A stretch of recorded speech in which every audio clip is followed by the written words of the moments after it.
All right. Hello, everyone. Can you hear me? Let's go. Yes. Oh my goodness. I've been waiting for this exact moment for, it feels like a month. It's been a crazy, crazy month of excitement. Have a amazing day for you here. Amazing weekend lined up, actually.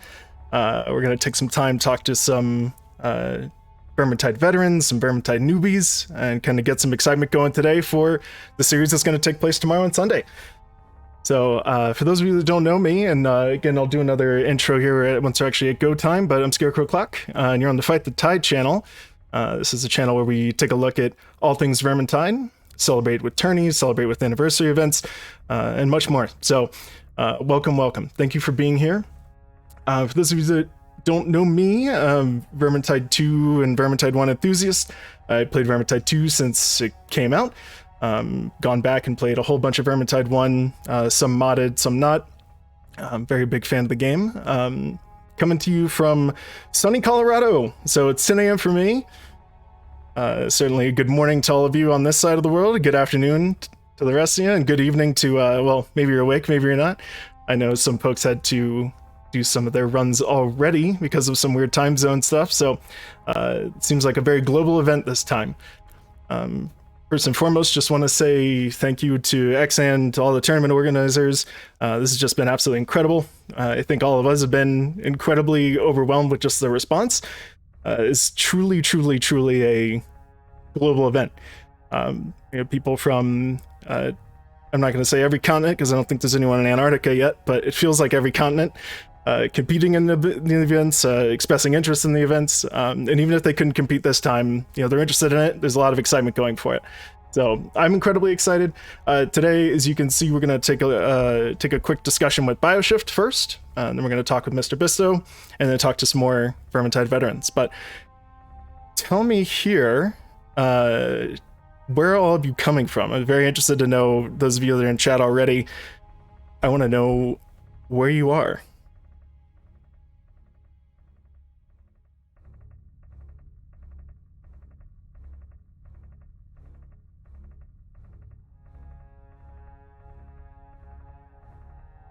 Michigan, Ireland, North America, Norway, UK, Australia, Spain. The Chaos Wastes themselves. Well, good luck, my friend. Got some Germany, got some Washington, Estonia, Finland. Can't blame ping as easily. Yeah, we have some, speaking of, some incredible team assortments where some folks on the team have red ping, the red pingers out there. So our logo designer is from Estonia, that's right. Chopping from Florida. Craven, that's not true. You're not on a base in Antarctica, are you? Is that how you have all the free time to make those mods? Lovely, lovely folks, lovely, lovely. Well, I just moved out to Colorado. They call it the Sunshine State, which is interesting. You think that would be Florida? Fun fact: there's actually more days of sunshine in Colorado than there is in Florida. I have been a pale person my entire life, and I think I'm actually finally going to get a tan living here. And also, beards are legal out here, which is fantastic. Everyone says that about Colorado. The beard growing is certifiable. It's legal, so this isn't getting shaved anytime soon, ladies and gents.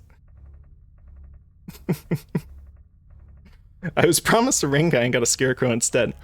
So the elephant in the room is my username used to be Rain Guy. How about that? Bit of a recent change. You call me Rain Guy. Doesn't bother me. I'll know who you're talking about.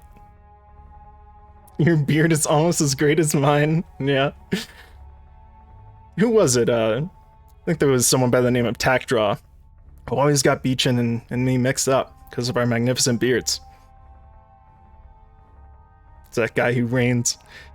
Well, folks, again, I'm incredibly excited for this. Ever since I was asked to do it in Ishka's stead, I've just been looking forward to it all month. It's been a crazy, tumultuous month with moves and relocations and it's topsy-turvy and all that stuff, but happy to be here live and in action. If there are any technical hurdles, we'll certainly get through them, but everything seems good for now. And my desk is made out of actual mahogany, so I can knock on that so I don't jinx myself here. Yeah. What is happening today? So today, we're going to talk about the history of the Onslaught series. We're going to talk to some folks who are veterans of the modded realm, some people who are new to modded, just get a little spotlight on some folks that help run this and also participate in it. At the end, I'd like to go over a little brief just overview of what you can expect for the rest of the weekend. The actual tournament is taking place tomorrow and Sunday. Some folks who are in strange time zones may do their runs off hours, but essentially you can expect the same time, same place, a 3-hour event tomorrow and Sunday, where we actually shoutcast the runs live. You can see over there, shoutcasters, Scarecrow, Clock, and Grimlact. Grim will be joining me tomorrow. Whispers in ear. Hey, thanks for casting. Some folks asked me if I was going to be doing over-the-top Street Fighter casting or golf-type casting. You'll have to stay tuned tomorrow and see which one I roll the dice with. Today, it's all dating game questions. Bachelor number 1. If you could tell me which class you'd like removed from Virgintide, what would that be?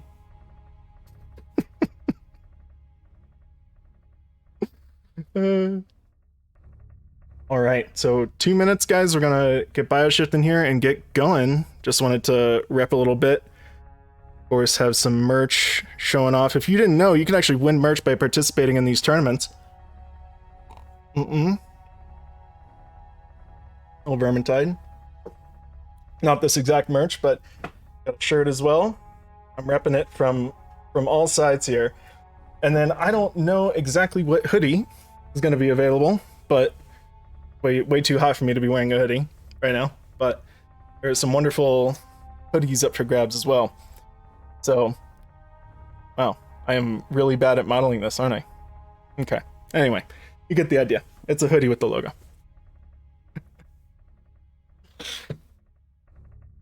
Waist sucker, probably. Whichever hoodie they want. That's fantastic news. Yeah, so there's one with just the 2 lines and one with the Virgintide logo, and I think it's actually this design on the back with the crew. So, anyway, folks, we're coming up on start time. Let's see if Mr. Bioshift himself is ready to rock, and we'll get going, okay?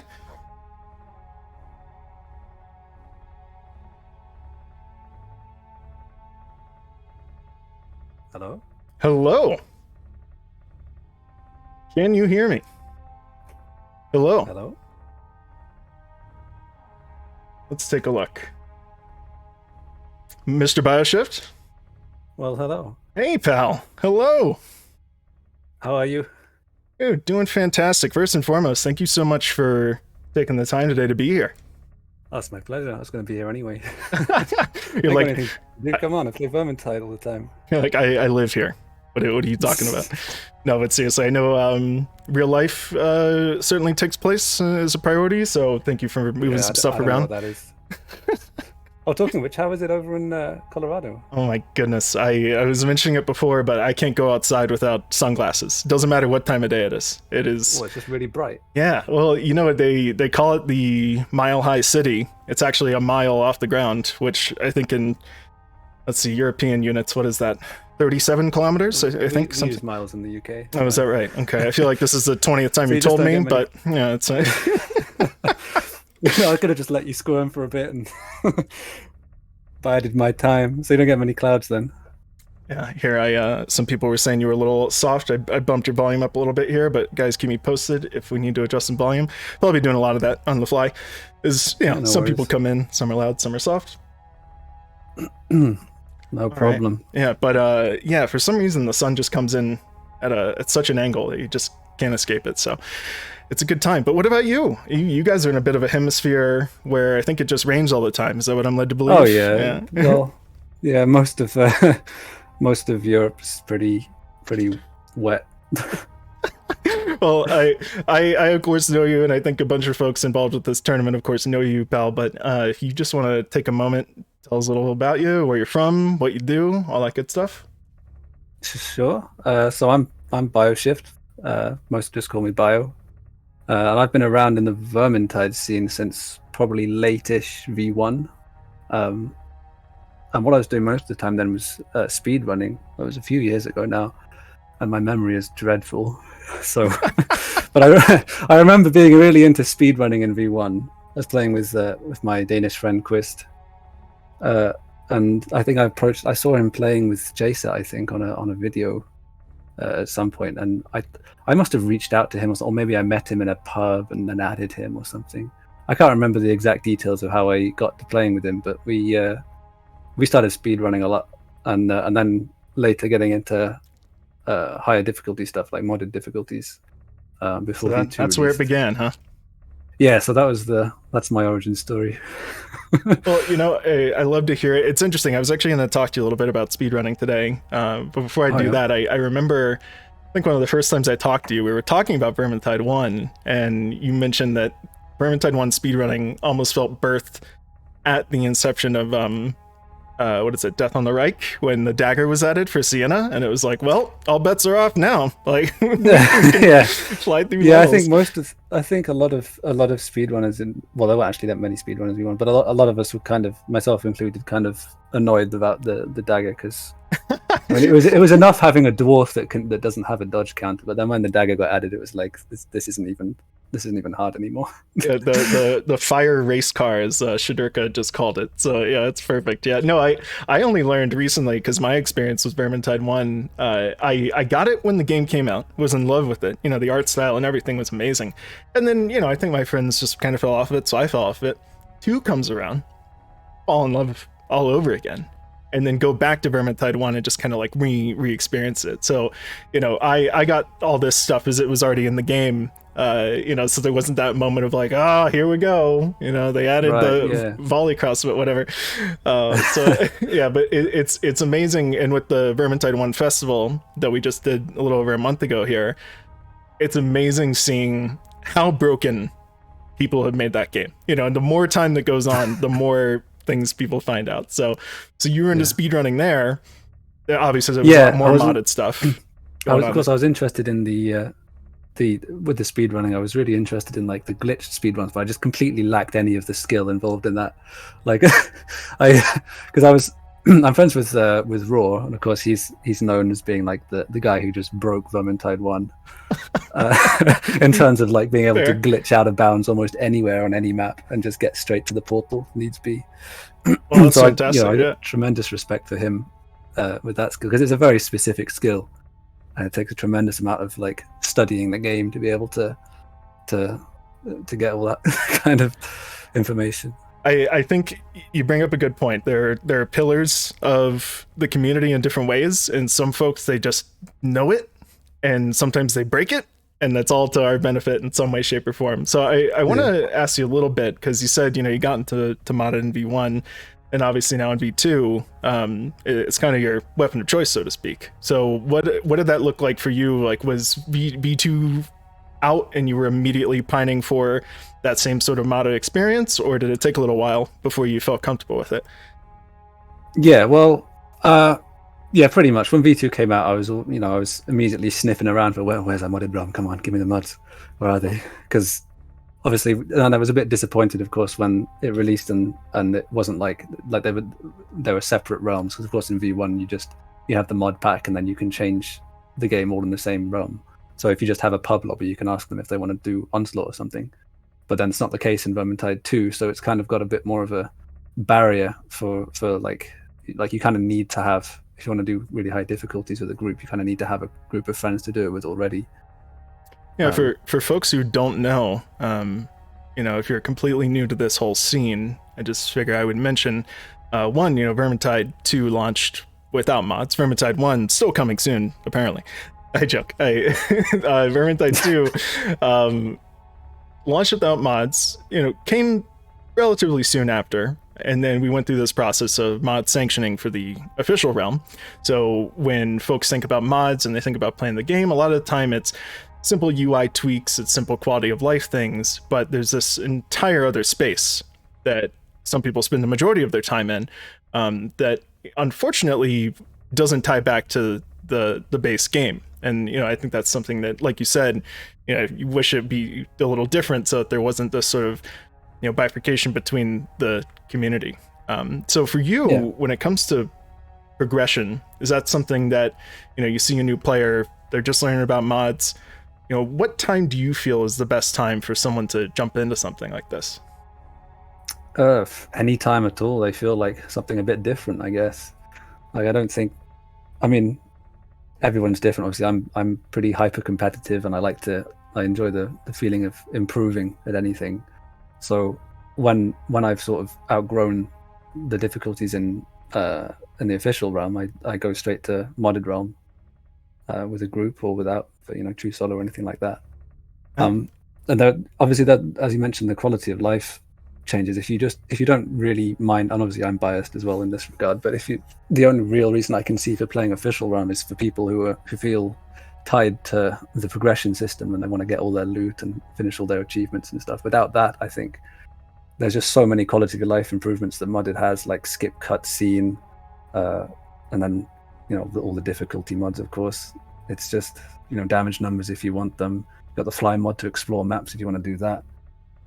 the days of being able to skip the cutscenes in vanilla. I don't know if you were in mod at the time and didn't see it, but it went through several iterations. And there were different tricks you could do to skip the cutscene, and it was always very disappointing when they kept on fixing them. They kept finding them. Dang it! Yeah. So my favorite one personally, and for folks who don't know, you used to be able to just walk in the cutscene, at your own will, and you open up some menu, any menu, like a chat, you hit right click to get your cursor out while you're holding tab, and then boom, you can walk around. So you're saying before that, I think there was one where you had to press F2 twice to bring up the console. Yeah, here's your guide, press F2 twice. So it doesn't work anymore, of course. No, of course, but it's got to modded. So yeah, exactly. So you're saying this stuff is alive and well, all fun and shenanigans. So modded, of course, can do anything, stuff that looks like borderline cheating. You're flying through maps, you're spawning stuff, despawning stuff. Huge playground, but we're not talking about a playground here today. We're of course talking. My game just froze for a moment. Oh, no problem. You still with me? I think I'm back. Yeah, I think I'm back. We go. I've not experienced something like that before on this computer. Weird. So when we have... Right, sorry, what were you saying? Yeah. So, modded, of course, is a playground. Complete playground. But what we're doing here this weekend, and what you were most prevalently known for, is, of course, sort of a structured competition, something to make the game harder. Your Onslaught, your Death Wish, the many different acronyms of this sort of competitive modded scene. So can you tell us a little bit about kind of how this whole Onslaught tournament even started? Yeah, sure. So, as I mentioned, I'm pretty competitive, so I'm kind of in the wrong game from the get-go. But I'm just making what are you doing, man? Overwatch is over that way. Counter-Strike? No, I'm kidding. I know. But I love the game too much, really, so I'm just desperately trying to fit the square peg into the round hole. Square peg, round hole. That's a good way to put it, yeah. Excuse the expression. It's not an innuendo, I promise. I really want to make that work. Is this a mature stream? Do we? Is the thing people gotta click the thing? Oh boy! I'm trying not to use any swear words or anything. So, but yeah, I quickly realized when I was thinking of, like, I think I was getting together with Ice to begin with to set up like a competitive scene. And we both quickly realized it was the high level difficulties, like modded difficulties and stuff, didn't really have a big enough following for there to be regular tournaments of any size. There'd probably be like 2 or 3 teams maybe. So instead we entered phase 1, which is the introductory events, which is the captain events. And then after a number of months doing those bi-weekly, it kind of fizzled until Xan and Ice brought about phase 2, which was the original intention but just never got around to it really, which is the tournaments that we've got happening this weekend. So what we're looking at here, and you can correct me if I'm wrong, we're year 2, season 1, the 5th quad Death Wish Onslaught tournament. Is that correct to say? Yeah, I think we're only just in year 2, right? Which is crazy to think about. Sometimes I think about Virgintide as a whole, and it's hard to believe that it just had its 3rd year anniversary. Like, it feels like it's been so much more time. But when you put it like that, it's like, oh yeah, I guess we're just in year 2. I feel the opposite. I feel like it's only been a few months, and my life has just flashed before my eyes in a a bloody sort of wash of gore and dead rats. Well, it's not a bad place to be, but as long as you know how to get out of it, which I'm pretty sure you do. Why would I want to do that? Yeah. So you sent over some clips earlier. I'll just play them just kind of as we're talking here. But just some visuals. Yeah. Do you want to set up? I think maybe we'll look at the spicy onslaught one, which is a little different than what this tournament's going to be, but it shows just kind of how insane this game can get. Yeah, so this is a mod that Core's been making, so it's a work in progress. But it's basically like the continuation of Onslaught, cranking up everything to pretty nuts levels. So I think there's like 11 or 12 special slots in this mode, Spicy Onslaught, and he hasn't changed events much yet, as far as I know. And hordes are just relentless and jam-packed full of elites. Yeah, I mean, for best experience, play with Deathwish. I just put it on the screen here, and we're time stamped. This is in the middle of Righteous Stand. You guys completed the gate event, which of course is insane by itself on a good day. Yeah, yeah, it looks like, but that's quite all right. Why not? Let's just get right in the action. So, yeah, sure. So of course, hallmarks that we can expect to see are people who aren't used to the Deathwish Onslaught mods, more elites in general, more hordes, interspersed mixed enemies, more specials, things that were intended to alleviate sort of the difficulty and let people get a breather. For all intents and purposes, it's not in the game. It's what if we just turned it up to maximum? So Spicy Onslaught is an iteration on top of that, correct? Yeah, it kind of, so you got like 3 levels of it. You got the base difficulty, which would be recruit, veteran, champion, legend, Cata 1, 2, 3, and then you have Onslaught or Onslaught Plus or Spicy Onslaught, any one of those on top of that, which will change the amount of spawns, and then on top of that you could have Deathwish, which will past Cata 1, it'll reduce the amount of damage you're doing from the stagger bonuses, and also more importantly just massively increases the stagger resistance of most enemies. So it's almost like we have all these different faucets, and some of them are trickling in, some of them are on full blast, and the quest for you all to make this game even crazier, which to some people playing vanilla, they're just trying to get through a champion game for the first time. You guys are saying, been there, done that, let's just keep turning these nozzles. Pretty much, yeah. Love it. So you got it. You mentioned Onslaught Plus, and that's something that, correct me if I'm wrong, was in testing for a while, and then was it just the last tournament that it became a part of the scoring? People could optionally do maps on Onslaught Plus?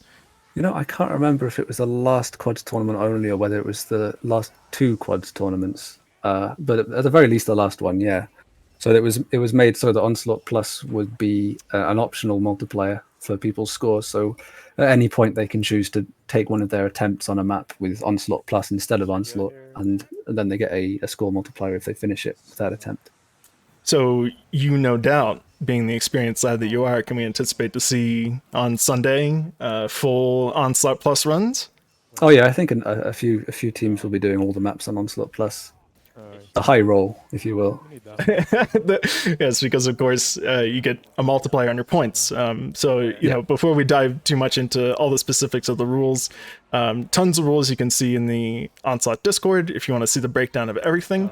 But essentially, Onslaught Plus is an additional modifier that you can put on when you're competing in Tier 2. Well, I gotta tell you, I'm incredibly excited to see this stuff live. I feel like there's so much excitement, so much coordination required to even pull it off. Can you tell us a little bit about that first time you were going into Onslaught Plus and maybe some of the differences between it and just normal Onslaught? Yeah, I mean, Ice is the best person to ask about this because he's the one that made the mod, but I'll do my best. So the main difference is probably in the events between Onslaught and Onslaught Plus, because Ice is basically reworked almost every event. I think yeah, pretty much every event he's changed in some way, sometimes minor, sometimes, for example, in Fort Braxenbrooker, when you drop into the fort, there's three bosses spawn immediately with low health, but that's quite different to regular Onslaught. And then you get things like the middle event on Enchanter's Lair now has a bunch more Chaos Warriors, and Bodvar is there. The Hall of the Poison Feast. Bodvar's just chilling out. Yeah, he's just behind drinking the a throne gob. chilling. Yeah, lovely. Yeah. And so there's just things like that dotted everywhere. And of course, there's with regular boss triggers, there's a chance to get, instead of one boss, there's a chance to get 2 bosses with 50% HP each. Just to sort of change it up, change the threat or the way you have to deal with those kind of situations a little bit. And of course, patrols as well. They're quite a lot bigger than in regular Onslaught. I think base Onslaught uses the same patrol template as Cata, but Onslaught Plus just cranks it up a bunch more. Yeah, I want to say I've seen patrols that almost look like they span the entire level. Like if it was on this barracks up here on Regis Stand, from this door to the next door, it's like, good luck avoiding that. there are some patrols on some maps. Garden of Moor comes to mind, I think, near the second. I don't know where the books are. I was going to use that as a reference point, but classic modded player. They're like, I haven't known where a book was since I played Horn of Magnus in 2017. Exactly. I think I used to know where they all were on Helmgut, but then they released new maps, and I hadn't played Live Realm with them. But I still don't know where any of the books are, or most of the books are on like the Drachenfels maps or anything. Well, of course, the Grail Knight quests introducing some need to know where some of those are if you want the defensive healing, right? I just ask someone if they know. Like, does anyone know where a book is? Anyone at all? Guys, I'm looking for a tome. Yeah. Tome, anybody? to me. Well, I love to see it, and just watching the spicy onslaught here.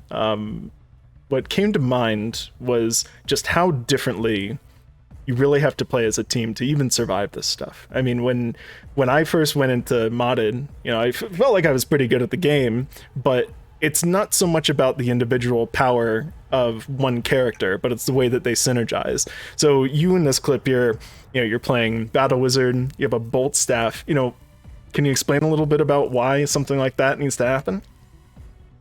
Yeah, so one of the main differences, well, there's a lot of main differences, but one of the more notable ones, I suppose, is in difference between, say, official realm difficulties like Cata and an Onslaught is there's a lot more specials. So the need for snipers goes up quite a lot. If you're looking to have a very consistent run, then and Bolt, not many things do that better than Bolt. In fact, I don't think anything does it better than Bolt. Maybe Shade, but so I'm sort of the primary sniper for this team comp, and generally with high the meta really for high difficulties is usually minimum three frontliners. So by frontliner, the typical ones would be sort of Witch Hunter Captain, Ironbreaker, Slayer, Grail Knight, Merc, and then the backliner, because if you take too many backliners like a Battle Wizard with a Bolt or a Waze Stalker or a Doom Ranger, which is lovingly called Doom Ranger, which is a Ranger vet with a Grudge Raker. But if you have too many of those, then and your front line can't hold that amount of spawns, which obviously are much harder to stagger on Deathwish, then what can happen is you just get overrun. But then, of course, the backline slot is very important what it is. So usually you'll see that being occupied by a Battle Wizard because it's just so powerful. That's awesome. I don't know if that answers your question, but no, it of course does. That's the usual sort of template for creating a team comp in these kind of high difficulties. Is usually three frontline, one backline, or 4 frontline is usually the way. So you've been doing this a lot, this modded stuff. Some people, like I said before, this has been the biggest turnout for a tournament like this, really since it's huge. Its inception. It's incredible. People from all around the world, people of all different skill levels. I mean, I can feel the excitement. It's just such an overwhelming thing to go from having a clause in the rules that says if only one team competes in a bracket, here's the minimum you need, to get one of the prizes, to suddenly we have 20 teams like in a bracket. So yeah, it's just incredible. It's like, maybe we can just delete that clause. It just means so much. So and I don't envy your job of having to organize all this for the shoutcast. Oh no, so many teams to sort through. Yeah, well, some teams sent over their intros, which I can't wait to read out as they come up. Some really funny backstories. Some old faces, some familiar faces, which is always great to see. Actually, I wanted to go over all the teams that we do have signed up at the end of this, so stay tuned for that. We'll just kind of go through it and give a brief introduction. But for you, when you see, of course, this incredible growth, it seems like the next steps for the Onslaught series is, of course, just continuing to ramp this up. Hopefully people have a great time. They want to come back. They want to get better. They go from tier 1 to tier 2. Beyond this, whether it's in a modded sense of new mods to incorporate into it, or maybe even just new tournament types, is there anything that's on your mind, on your radar? Sorry, could you repeat the question? Sorry. Yeah, of course. So what does the future of the series look like for you, whether that's in terms of additional types of tournaments, additional types of challenges, or maybe it's scored differently, or maybe even different mods that could be incorporated into a tournament setting? Well, I think at the moment it's a pretty good format what we have at the moment. Obviously, there could be fun little extra ones, like the Duos tournament was a nice change up for the format. But then that leads to more complications, like what's the right difficulty for two people to have for a tournament? What could be reasonably completable by two people for it not to be just every team wipes and the one team that gets a win wins, that kind of thing. But I think there's we haven't discussed it in depth yet, but I think there's likely to be a possibly not prize pool because it's of its nature, but maybe an incursion tournament at some point, perhaps. Can you tell us what incursion is? Yeah, so that's another mod by Isolator, which is basically Onslaught, but for Chaos Wastes. And he's got some cool things in it, like, for example, he's used the any weapon thing, where if you're on, say, Waystalker and you use a random weapon shrine, you could end up with a billhook, for example. So it's just got some niche little things like that in it, as well as like pumped up spawns across the board and that type of thing. Yeah, I think I saw a clip of Ice playing where they activated a boss shrine and every boss spawned. Like every boss so there's a bunch of things he's put in with the boss shrine. Instead of just getting one boss, it can be one boss. I think it could be 1, 2, 3, or 4. No, I don't think there's a 3 one. There's a 1 boss, a 2 boss, and a 4 boss one. But the 4 boss one is like what he likes doing, which is pretty cool, is with boss spawns, when he sneaks them in to nasty places, he'll sometimes not make them full HP. So you get the initial difficulty spike of having to deal with 4 bosses, but actually they're only at like 15% health or something like that. Kind of speaks to what each boss can do. And when we talk about going into modded difficulty, a lot of it is knowledge. There is some mechanical ability, of course, that's required to compete at these higher levels, but so much of it is knowledge. Are we going to get a boss when we drop 10 here? It's a possibility of a patrol. Did we get one before? And when you stack multiple bosses together, even when they don't have very much HP, some bosses are zoners, some are disruptors, some are zerkers, like the Minotaur. So it really is an interesting mix-up that a lot of time it'll test the sort of the panic. It'll hit the panic button and see if the team sort of scrambles and splits up and starts panicking, or whether they maintain their composure and stay organized to deal with the threat. So of course we're going to speak with Grimalact a little bit more over the weekend. He's going to be shoutcasting with me as we actually go over some of these runs, and he was one of the original, if not the original, Virgintide 1 Onslaught creators, and it sounds like Isolator is kind of taking the torch, so to speak, to be able to see in Blight Reaper, and also to make more modes for you guys to enjoy. So I want to talk a little bit about, because people were saying that Duos is super fun in chat. Duos isn't what we're doing this weekend, but I believe it was Team Biolator. You guys won that Duos tournament, was that right? No. So we were beaten by 1 point by Velsix's team. So I believe it was was that Team No Comms? Yeah. Lovely. They played exceptionally well and beat us by 1 point. Australian very impressive lads? It was an Australian duo, I believe. Yeah, that's fantastic. So fierce competition at this higher level, huh? Yeah. As far as the quads format goes, I think for the moment at least, the whole 3 hours to do 4 maps with 3 attempts each, that kind of thing, with Cata 3 ones plus being the maximum level difficulty we use. I think that's probably going to stick for a while, at least for the quads tournaments, with prize-filled quads tournaments. Well, until further notice. I believe there may be small iterations, of course, but yeah. And correct me if I'm wrong here, Team NoComs, they aren't going to be playing live tomorrow because of the time zone. They usually do their runs separately. Is that correct? Yeah, so Team NoComs, they've done their games already just earlier. Oh, that's fantastic. So they're going to hopefully have a VOD ready for us by the time of on Sunday for the T2 games. Oh, that would be wonderful. Hopefully we can check it out. It sounds like they're fan favorites. You guys going tit for tat, of course. Yeah. Well, they set the bar, that's for sure. No pressure, huh? Yeah. Very, very good, Val. Well, so there's a lot more heavy hitters in this tournament than we've had before, which of course you'd expect with so many more teams being in it. There's so many teams from everywhere. We've got teams from Russia this time, a lot of teams from China. So I'm interested to see those guys play. And then of course we have Havoc and Rob's team, which you'll be talking to later, I believe. So that I would rank them in the one of the top teams contending for the top spot. So a note was slipped to me here, and it says we're basically trying to fact check it. Is it true that we won't be able to ever see you play Elf unless some money is on the line? I'm told £100. Is that right? Is that going right? No, that's not correct. Actually, it's 100 subs, so closer to 500 cash money. Oh, I see. Okay. Yeah. Some of that, of course, going to Twitch Incorporated, but the point is, of course. Yes, I have a price. Well, we know that the price is there.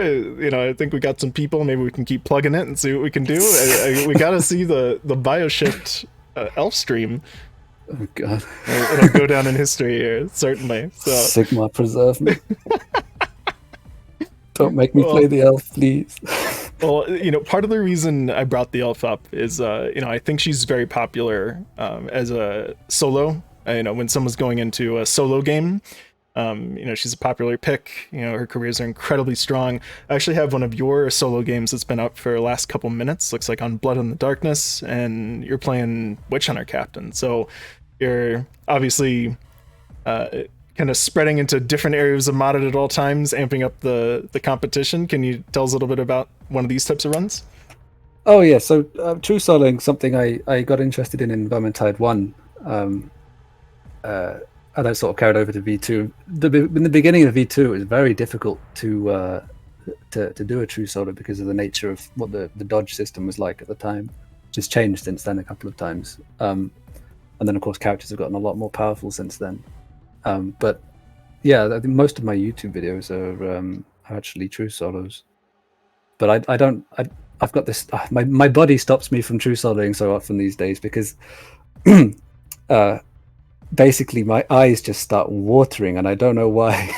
It's very bizarre. When specifically with true soloing, if I go into a true solo, my eyes just start watering and then stinging, and I can't see anything, and it's like you black out, you come back later into a victory screen, and yeah, exactly. Like I've got a very limited amount of time that my body lets me do these, but yeah, so I don't true solo very much anymore.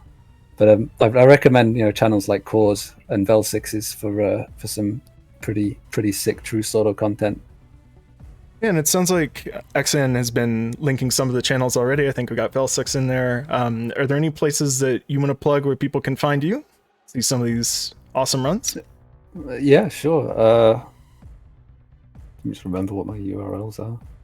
Yeah, read out the full YouTube URL. Capital YLS capital. Hang on. Can I just post a link and would that work? You certainly can. Yeah, I think you're BioShift on YouTube, and are you BioShift on Twitch as well? I'm gonna PM it to you. There you Sure. go.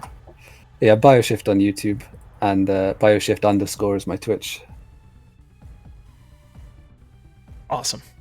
But I haven't been streaming very much in the last couple of weeks because I've been busy with work, but I've also the times I've been playing, it's been intensive tournament practice with my team, which I've not been streaming. In Sure. fact, I might.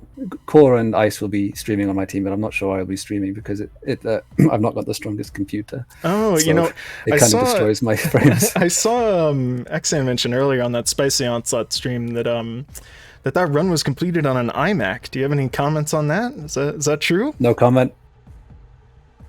No comment. You heard it here last, folks. End of story. No comment. Yes, okay. I play on an iMac, but it's a Windows partition. Okay. Oh, okay. It's a Windows partition, so technically it's a Windows, but the machine is an mobile, iMac. And a mobile GPU. I don't want to get into it, okay? Buddy. Oh man. Well, at least I assume you have the 27-inch screen. So it should be fantastic. Well, so much makes sense now. I feel like I watched your stream and I didn't know that, but the graphics are, let's just say, deceiving. Perhaps I don't know if that's the word I want to use, but anyway. It's bad. It's bad. Well, hey. I think we're coming up. We got about 15-20 more minutes just to talk about some things. So I want to make sure a bunch of people in chat, this might be their first time participating in the tourney. Any words of advice, encouragement, anything like that for tomorrow? Just do it. Do it. The prizes aren't the prizes aren't life changing, but the fun of competing might be. So there's no reason not to, really. All for the hopefully, fun. Yeah? I mean, like the best possible outcome isn't winning a hoodie. In my eyes, it would be if people who didn't previously have friends to play with use the Looking for Game, find a team, and then after the tourney carry on playing with those people and insert themselves into the modded community, and that would be great. I'm thrilled that you mentioned that, because something that I've talked to a lot of folks about, being incredibly passionate about this game, also incredibly passionate about this community, is it always hurts to see, where it's a post on Reddit, forums, wherever it may be, and people are talking about how they can't find people to play with, or they had a terrible interaction with a player. Of course, toxic people are in gaming communities everywhere, but I think that the modded realm is an incredibly welcoming set of people, an incredibly talented set of people. So where can people find, LFGs, or make new friends, ask questions? Where would you guide them? Squirrel Squad is a great place, but that's not specifically modded realm. There's a modded community Discord which I'd recommend using. I don't know if there's people that will be posting links to it, invites in the chat now, but if you're just kind of new to the game, or just started playing Cataclysm or something, then I would go to Squirrel Squad. That's a really good place. It's a gigantic hub that was the original hub for I think it was started by Sneaky Panda. That's a fantastic name. A great place. Yeah, Sneaky Panda. I just love all the different names and learning the backstory behind them, sometimes lack thereof. So yeah, but I mean, yeah. So, but I mean, Live Realm is also a great. I mean, most modded players started on. Well, they have to really on official realm. I don't know of anyone who ever first loaded up the game, but in no natural realm. skill, just coming in being like, yeah, I get it, I know, yeah. But I've a lot of great players who I still play with. I met on official realm. Quist, for example, in V1. Obviously, that wasn't official realm; it was all official realm. But Simon, who is a two-time quads champion, I met him in official realm as well. Or is it 3-time? I can't remember. But he's won the tournament a few times. He's come first place or tied first place a couple of times. Yeah. So you're saying you still congregate with some of us filthy Live Realm chats? Is that right? From time to time, but not in a long time. I haven't been on official realm quite a while now. Yeah. Do you ever find yourself jumping in and pubbing? I feel like we've done some Twitch mode maybe in the past together, something like that. Yeah. It's a great place to just chill if you're not feeling particularly sweaty. Man, I feel like people could take excerpts out of this. Vichin said hot local solo queue players near you. We sweaty gamers. We're developing an app for so you can find local modded players near you. And we're not really. Wonderful. Yeah, but you guys are going to swipe up and swipe down instead. That'll be the difference. Yeah, and they can't get sued. It's a different swipe. Yeah, that's the differentiation. Yeah. Well, another one of my favorite clips probably ever. And I think Oh, you were V-clip. the one that first showed it to me. So I'd like to show it here. I don't even know if you're in this game. As we set it up here, what I wasn't in this game. Okay, no. This is the clip which it should be titled "Welcome to Modded Realm." Yeah, This is the one you show to everyone who's like looking to play some modded content. This is what you show them possible. first. Yeah, I believe you'll hear some familiar voices. I think Incandescent is in the game. Isolator's in the game. Both just befuddled and met with a lot of confusion. So here, I'll load it up here.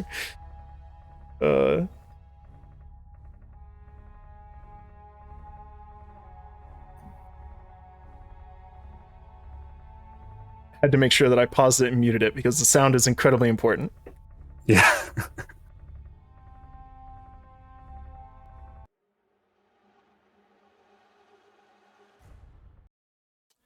All right. So to just lead in on what this is, so of course, when making modded difficulty, there's a whole lot of things that can be quirky. Vermintide's already a very quirky game, and sometimes things go slightly askew. So this is something that you just might find in your playthrough of Enchanter's Lair tomorrow. It could. What? Oh, I got aggro. What was that noise? I don't know, but it tanked my frames. Yeah, might have. What? Oh, what the fuck? No! What the fuck is happening? Oh my!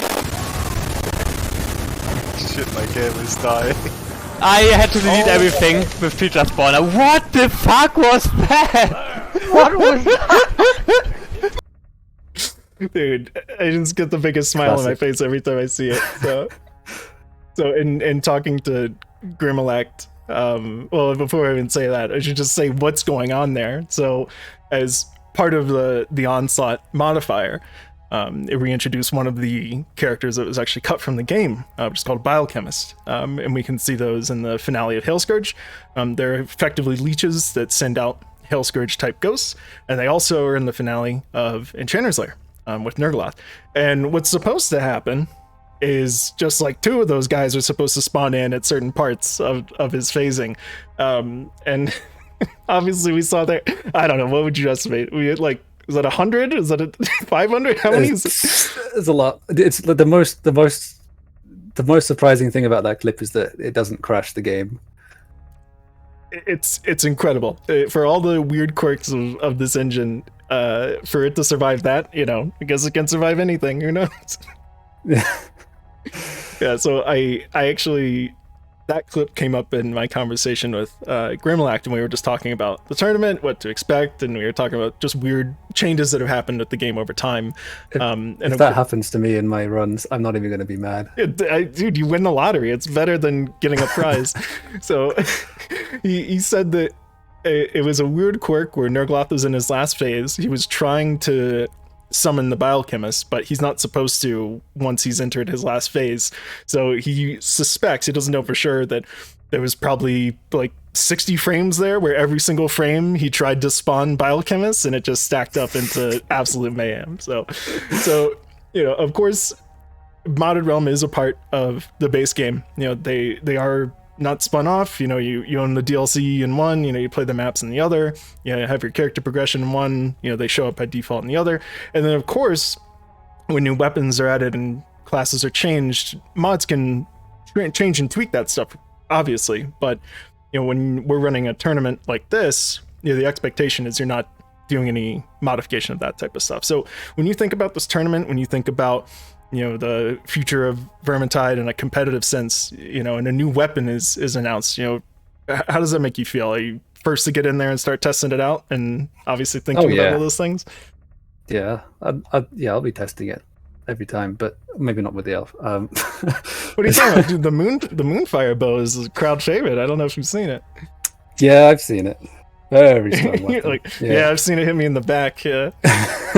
I felt it more than seen it. Yeah, I mean, there's some crazy strong weapons that get released, which do change the meta, and I think it's great that it changes the meta. I'm just always a little bit anxious about another weapon that might just be a bit too powerful or something. But so far it hasn't. I mean, there might be Moonbow feels a little overtuned, not game breaking or anything like that, and Trollhammer is also insanely strong, but you know, there's always that chance that they'll release something which is just so absurdly powerful that it kind of ruins the game until it gets hot fixed. Yeah, it's certainly possible. I mean, not to give them free advertising, but didn't the Fortnite folks, didn't Epic Games add an insanely powerful melee weapon and then said, hey, let's do a tournament? That'll be fine. That'll go over well. So, hey, these things happen. So, for you personally, I watched a lot of your streams. Do you feel that Grail Knight was one of those major game changers to the way that people handle some of like the bigger challenges in Deathwish Onslaught? Yeah, absolutely. He is he's top tier and has been since he was released. Which is great because before that it was just Merc. Everyone would just play Merc all the time. Yeah, just keep pressing F. Just keep pressing F. But the thing is, like, Merc is still really good and still like better in some instances on some maps, depending on your team comp and the map. But it's just great that it gave Gruber a little more variety, when you're playing higher difficulty stuff. So, because Gruber can be kind of dull sometimes when you're just on Merc and you're just using a Mason sword or whatever, and it's just the same combo over and over again for hours and hours and hours, just hammering F. And it after a long time, it's nice to be able to switch it up. Yeah, and he is he's incredibly powerful. He's not like, it's still within the realms of reason. Yeah, I love to see it. I love to see people who are so passionate when something new comes out and suddenly it opens up the door for them to a character or a class or just like even just playing differently. I feel like there were folks who would never touch like Zealot or something or Witch Hunter Captain, and then as soon as he gets the billhook, then they were just like, well, this is great, like this is just what I want to use all the time, this is fantastic. So yeah, it's fantastically designed weapon, that. Yeah, 99 dodge count and infinite stack. Yeah, no, it's you'll catch me using it, of course. Yeah, so yeah, well, it's the reason I just find it so interesting is sometimes these things come out, they're great disruptors, you find people using them, there's the debate of is it overpowered, is it underpowered, what does it need to tweak. And something else that modded, just to encourage people to look into some more stuff on modded, does is people will change these things, and some of the balance patches that we've seen in the base game have actually come from that modded side. And I want to give a shout out to Craze Curb, because he's been working on an engineer rework mod for I think since like the day it came out almost, Oh yeah, I saw that. Yeah, he's been learning it and working on it and, just trying to refine, and that's another thing modded can do. It allows you to refine the class and kind of make it work differently and see what works and what doesn't. And it really gives you more of an insight into like the mechanics of, what makes something strong in the game. Yeah, it's just a sandbox. It's just a sandbox mode. You can do whatever you want in modded, provided you have either know how to code or know someone who does and is willing to help you. In my case, I don't know the first thing about coding, but luckily a lot of my friends do. So it's a gateway drug, isn't it? So yeah, exactly. Right. Well, pal, I think we're coming to a close here. I certainly want to give you the floor. Anything that you want to talk about? I mean, I'm certainly jazzed for the next 2 days. Can't wait to of course, see all the teams play, see the big upsets as they may happen, the people who take it incredibly seriously, and also, of course, the people who are there to have a really great time with their first tournament. So, anything you'd like to add? Not really. I mean, I think for me, a really interesting part of this tournament is going to be looking at the different team comps and seeing which careers people choose to mix and match for these maps. So I know my own team we're going to have a number of different team comps, and we've been through so many different iterations of them as well in practices that it's going to be interesting seeing what other people arrived at for their strategies. Can you give us a taste, or is this an industry secret until the tournament's over? All right, okay. Well, yeah, don't want to give away the secret. I get it. Yep. Yeah, it's all good. Yeah, no, it's because we're so close to. Chaos Waste DLC just came out a little over a month ago. We have these weapons that could really shake things up and really make some of these challenges more doable for some people. So I can't wait to see. I have a feeling we're going to see some Trollhammer. showing up here and there. I have a feeling, some duck feet, the griffin foot might make a way in here and there. So it's hard to see. Yeah. Okay, I won't say anymore. All I've done is name weapon names, and I can feel you squirming, and you're seeing like, I just call it Ducky. I call it Ducky. Yeah. No, I was in love with that weapon from the moment that they released the teaser image. I was like, well, that's great. Just give me that. Just I'll use that all day. It's fantastic. I don't even care if it's good. Yeah. I tell you what, I absolutely adore the look of that really spiky troll hammer skin. It's fantastic. Yeah. Hopefully we see more of those in the game. Yeah. Well, certainly want to thank a couple people as we're coming to a close on this segment. We got another segment coming up. We're gonna take just an ever so brief break. Like 3 minutes. Get up, stretch, grab a cup of water, use a bathroom break. But we talked about just what it takes to run this series, and of course I want to thank you, Bio. Want to thank all these volunteers that have helped with just preparing even just this segment. Just too many people to count. And a lot of people who are doing fan translations of the rules. It's just really incredible to see the community come together. So what we're going to do next is talk with a relatively new player who's new to modded and passionate about it, just kind of get their perspective on what it's like to play, and kind of their past with Virgintide. So that'll be with Mr. Bisto. So we're going to take just a very brief break here, and then we'll be back. So thank you again. Bye. Cheers. Bye.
Hello, folks. We are back.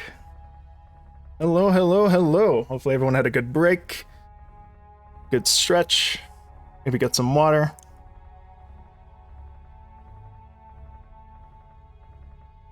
Just ease in here. Make sure everyone gets a chance to rejoin. All right, and let's see here. We're going to be going to a new player perspective here, guys. So just out of curiosity, folks that are in chat and who are viewing, how many of you, this is your first time doing anything with modded, whether it be this tournament, this stream, whatever it is?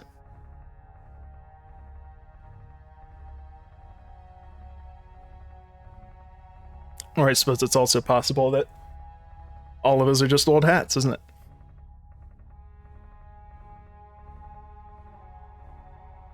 Clearly very new. Never even seen a rat. You know, this is completely off topic, but I was thinking this morning about a good technical difficulty screen, because of course my mind was racing about all the things that can go wrong when doing a stream. I was like, you know, how do none of us have like a rats chewed through wires, like be right back screen? You know, like a classic, you know, black and white with all the test colors, all the numbers and stuff, with just like some rats at the bottom chewing through stuff. I'm gonna commission that maybe. This week's been the first time Onslaught for our team. That's fantastic. Total noob. Yeah, when did the matches actually start? So same time, same place tomorrow and Sunday. So would have started about 55 minutes ago. I heard modded realm is for cheaters, basically. Hold on, stop it. Good stuff, good stuff, good stuff. So, well, I know a bunch of us have just a ridiculous amount of hours. Some of us have just a couple hundred hours. You know, it's always nice to hear people's stories. They just really get a kick out of seeing where everyone came from and what they're doing. And the thing that always blows my mind is, you know, nowadays it feels just how quickly people go from I just got the game to, hey, who can do Cata Fortunes of War with me? So like the ramp is just so crazy. So happy to have all of you here in modded realm checking it out. Like Bio said, yeah, just jump in, have fun with it. Cool. All right. Well, at the moment we are going to talk to Mr. Bisto, so let me make sure he is on the line, and you all let me know just as we start talking if volume levels need adjusted. So, all right. Mr. Bisto.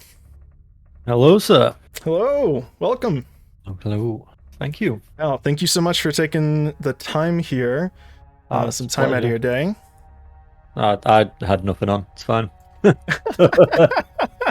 You know, it's a shockingly similar answer to Bio. He's just like, "What are you kidding? Like, I live here." I was, Yeah, I don't do anything, man. I wake up, I sit at my desk. I slept at the computer waiting for the stream to start. So it has happened. It has happened a few times. Well, that's awesome, pal. Where in the world are you? I am from the land of rain as well. So the UK. Okay. Yeah. Very lovely. Nice. I'm something of a rain guy myself. Well, maybe in a past life. Oh, me too. I mean, I burn in the rain, so I need to. Yeah. I solely stick to the shadows. Anywhere wet and miserable is where I thrive. I overnighted a pair of sunglasses from place online because I can't leave the house here without them. It's ridiculous. So yeah, rain is much more my speed. I'll have to build a cabin in the mountains somewhere that has some shade. So, well, fantastic, pal. Well, again, thank you so much for being on. You know, I was just telling people we're looking at new player perspective here today, just kind of highlighting some folks that are new to modded. So, can you tell us just a little bit about your experience with Virgintide and what brought you here? Yeah, definitely. I mean, first off, I'm Mike. You can call me Mike if you want to, or Mr. Bisto. Either one is absolutely fine. Sure. I'm fairly, as I say, I am fairly new to modded. I got into Vermintide 1 really late, really late. I think I only played for about 3 weeks before Vermintide 2 came out. And then I played Vermintide 2 only for about a month or two after release. And then my PC would not run it like at all. I had a complete potato PC. I was literally running at 20 frames, like out of hordes and So stuff like Bio that. on his iMac. Oh, yeah, kind of. I mean, but he's got skill, you know what I mean? Like, I just had none of that. But yeah, so I kind of put it to one side, thinking like, it's a great game. I really enjoyed it, but I just can't run it. I can't, get a PC and everything. So then I gave it a break until about 5 months ago, 6 months ago, maybe, something like that. I had some, PC upgrade stuff, everything else going on, and then I started playing it. And then for some reason, it was, go figure, it was a lot easier when I had more frames. And then Turns out, yeah, it's amazing, absolutely incredible. I could not believe it. But yeah, anyway, started sort of progressing through, and then I was like, I really want to push, and I want to push these difficulties, and I want to improve, I want to get better, and I have a sort of competitive mindset, but not in the finger like I want to be the best. It's like I just need to learn about this game. Like it's very I get very focused on things. So I was like, I need to learn everything I can about this now. And then I was in another streamer's chat, $2, and one of the shout out to $2, yeah, one of his followers, Salik, he put me onto it, onto the modded thing, and like because they were talking about the tournament, and it was the last tournament, it was the duo tournament. So they put me onto the modded Discord and stuff, and I was super nervous before going in, really, really nervous. And I kept on like DMing Salik back and forth, like, but what if they don't like me and I'm just bad? What if people moan at me? And I was like, I want to make friends, not enemies. But yeah, he was really supportive, and he was like really helpful. He said, just do it. Like they don't care, they will help you. And that's exactly what they did. You know what I mean? Like I went in, and I mean, I had about 5 days of just solid fails, like non-stop failing. Sure, And yeah, and then I say finally, we won one, and we started winning a couple more, and it was fun. But yeah, so I say I came back with, I was only sitting on about 300 hours of playtime, or just under 300 hours, sorry, when I stopped playing, and then now I'm just about to touch 1,000 hours. Wow. And I've been hammering it since I started streaming and stuff as well. I've been really hammering Vermintide, and I'm loving it. Love the modded stuff. Like, well, and speaking of your stream, just to make sure we get you a shout out, where can people find you? Just twitch.tv / I can't even speak. I was gonna say / Mr__Bisto. Make sure I will you get pop that it in chat if you want. Oh no, I already got it. Yeah. You got it. Just want to make sure people can find you, because I know what it's like to have a name with an extra underscore in it. Sometimes people don't don't find it. So yeah. I want to make sure we got much. you. So that's awesome, pal. Yeah. So I was poking on your channel a little bit earlier. It looks like you guys just have a grand time. Are you playing modded most of the time, or since you are streaming, do you switch over to vanilla and do the Twitch mode? Normally, I mean, most of the time we're on vanilla, and we just do the Twitch mode, because it's a lot more interactive, and it's a lot more fun.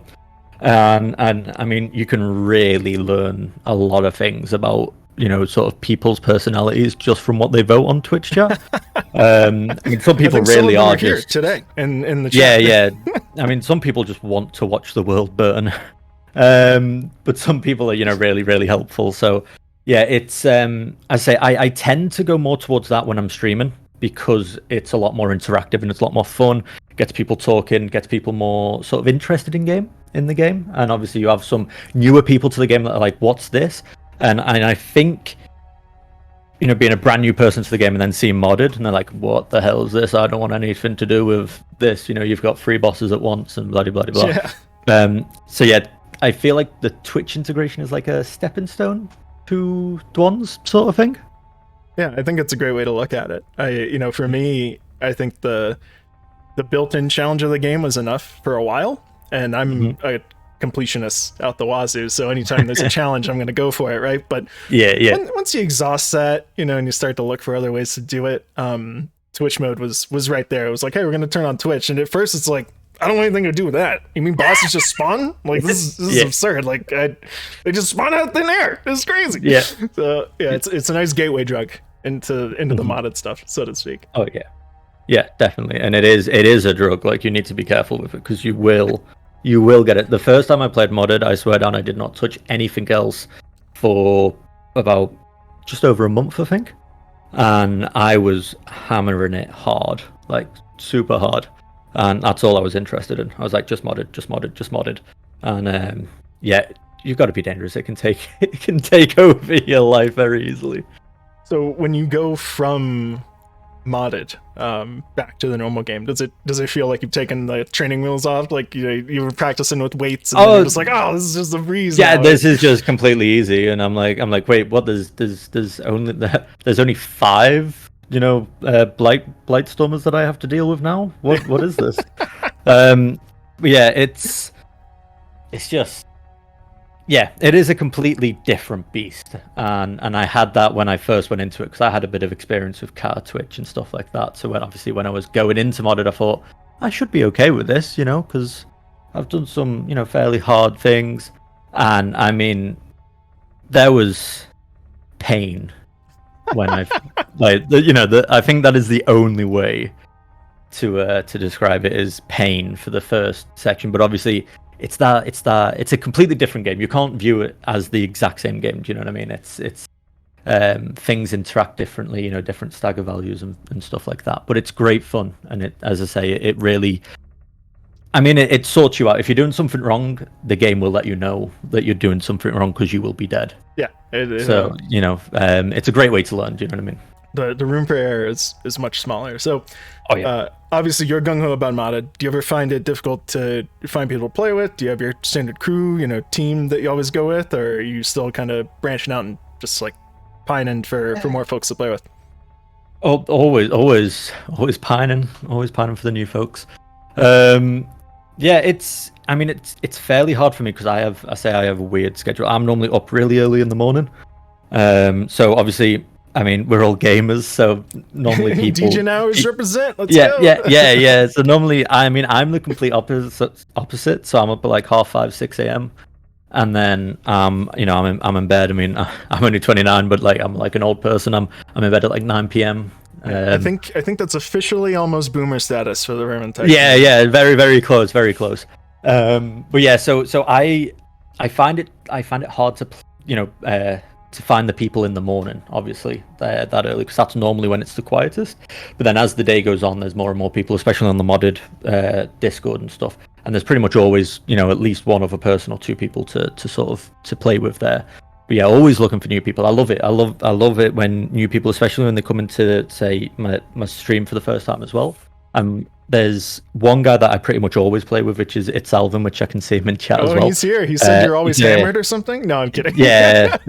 At 5 a.m. waking up, Papa Boddington's. It's all right. It's fine. He's just jealous because I'm better than him. So,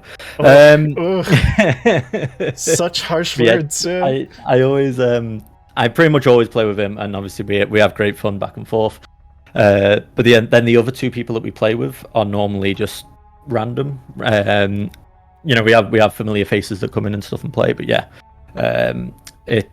we're always looking for new people, and it's fun taking the brand new people through the first early stages of the game and sort of explaining about different concepts that the game has and different mechanics that the game has, how to deal with different specials and things. And it's like, well, just wait, because I do stream Dwans as well sometimes, and like, just wait, if you come back and streaming Dwans, then you'll see a complete difference. And I've had people like, why do you do this to yourself? Why, like, how is this fun? I'm like, it is fun, look, it's great. I have a really good friend. She loves this game, but anytime she hops into play, and she's a fantastic player, but every time she hops in, right at the end of it, she's like, why do you like pain?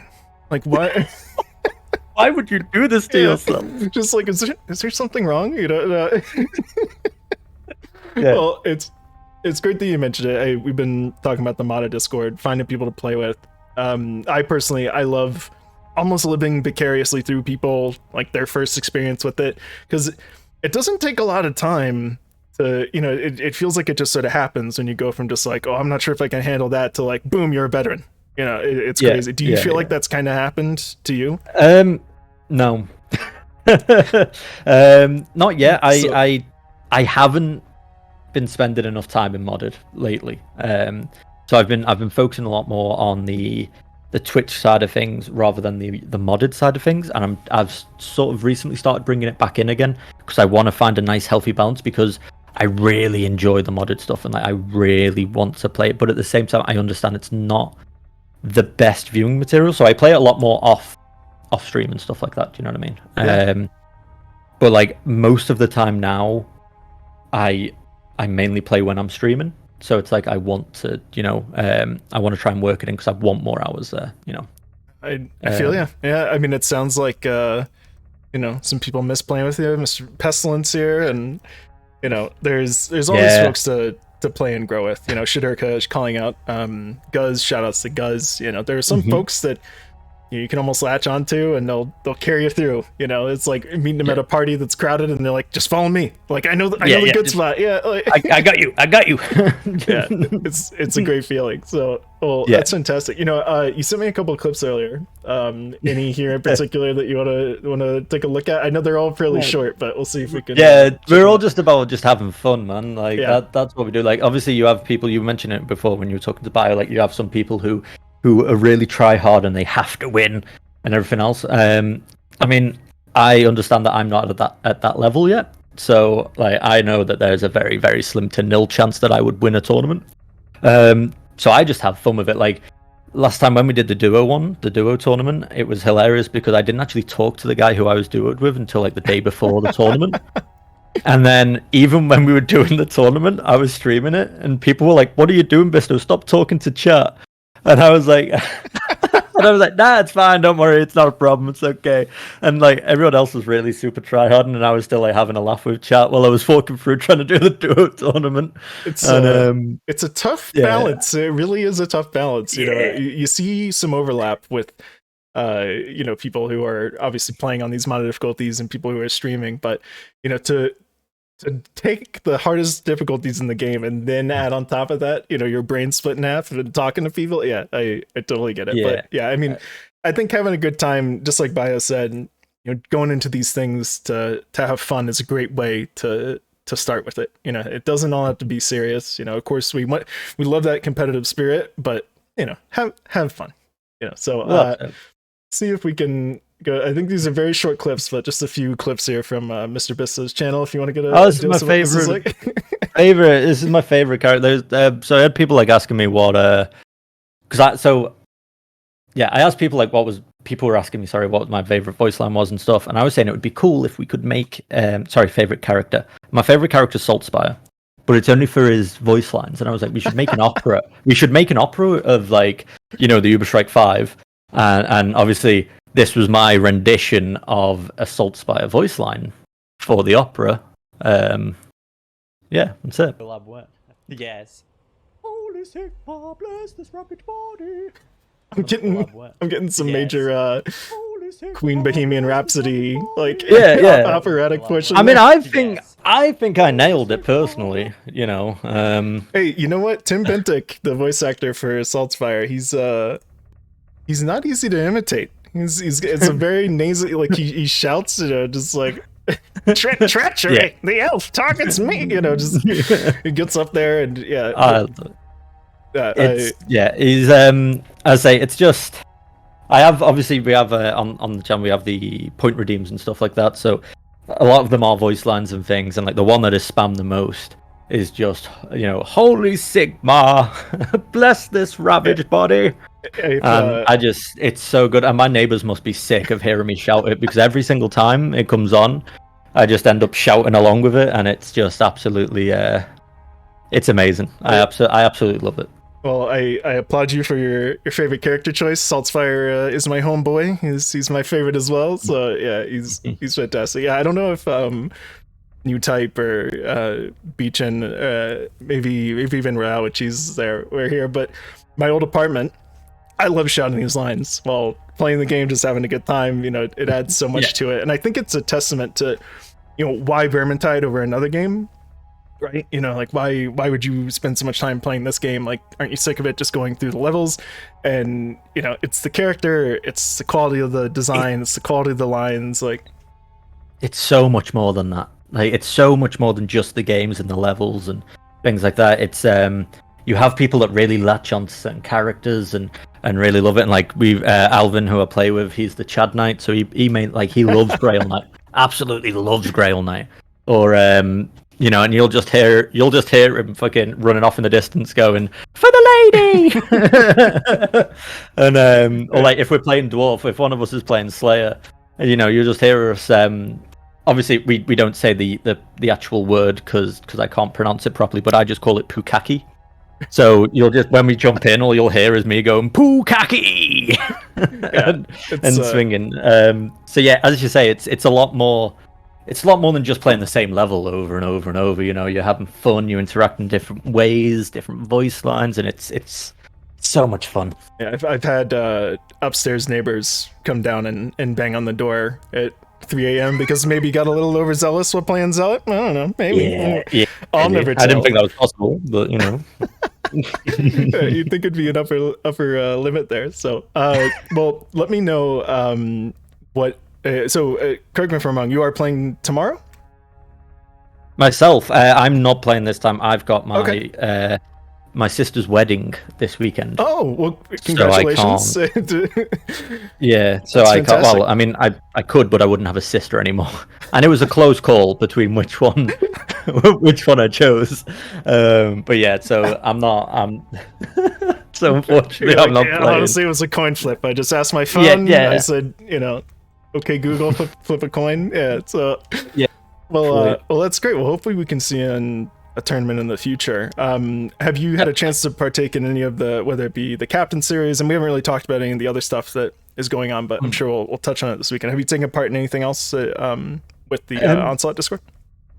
The only one I was actually part of was the duo tournament, and that was my first, my first one coming in.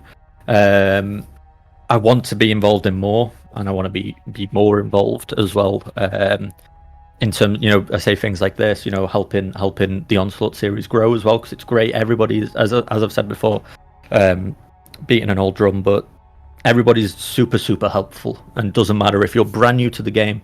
Any questions you have about anything, game mechanics, numbers, the way something works, there's people there to help you, and there's no such thing as a stupid question. And I would just implore anybody who's interested or has a tiny thing of like, oh, this might be for me, but I don't know. Give it a go. The worst thing that's going to happen is you're going to fail a couple of times and go, nah, it's not for me. Whatever. Do you know what I mean? It's not a problem. You won't have anybody being toxic or anything else like that towards you, because that's not what this place is about. Do you know what I mean? It's not what the series is about. Yeah, it's fantastic to hear you say that. Just because I think it's something that not just with Virgintide, but makes people follow up games everywhere all the time. Right? Community is a huge thing, and I think the fact that we know that this is a place where people can go. It's safe space. You can ask any question. No one's gonna trounce all over you for it. And it's great to hear that as a relatively new player to the scene that you felt that going into it. So that's awesome. Yeah, definitely. Well, good deal, pal. When it comes to Deathwish and Onslaught, what sort of tier are you up to now? You doing Cata 3 yet? You doing Cata 1? Yeah, doing. I mean, I went straight into Cata 3. Holy cow, man! Yeah, straight away. I can't remember who was in my first game. I can't remember who was in my first game now. But they were just like, "Do you want to do Cata 1?" I was like, "Nah, just go for it. It's not a problem." What, do you remember anything about it? What map or what? It was Righteous Stand. Okay. I made it to the first, where the first alleyway, basically, out spawn. First horde came, and then I died. Yeah, that that's sounds what I right. remember. Yeah. And then they were like, "Oh yeah, no worries, build back up." Okay, so they pushed all the way through, ended up reviving me. It was great, and then we wiped on the first event. I think we played the map about 8 times, something like that. It was close to 10. I know it was close to 10 times. But yeah, we didn't make it past the first, the circle event at all. I didn't make it to the circle event alive at all. Literally but it was great carrying fun. your corpse through the literally, streets yeah. They were literally, Helmgard, yeah. It was one of those things where they revive me, take a step, do one attack, dead. It was really bad, really bad. And But I had great fun, and they were literally like, each time we failed, they were like, "Oh, we'll try this next time," or they were offering advice, and they were like, "Just get a feel for it." The different. I'd say the biggest thing that hit me was the different stagger values and stuff. Yeah. Because things just don't get staggered at all. It's huge. Oh, and I didn't think when I first got told that, I was like, "Well, that doesn't sound too bad. Just kill it, 5 head." But Jeez, just hit him. Have you tried hitting him with the hammer? Yeah, I don't need to stagger it if it's already dead.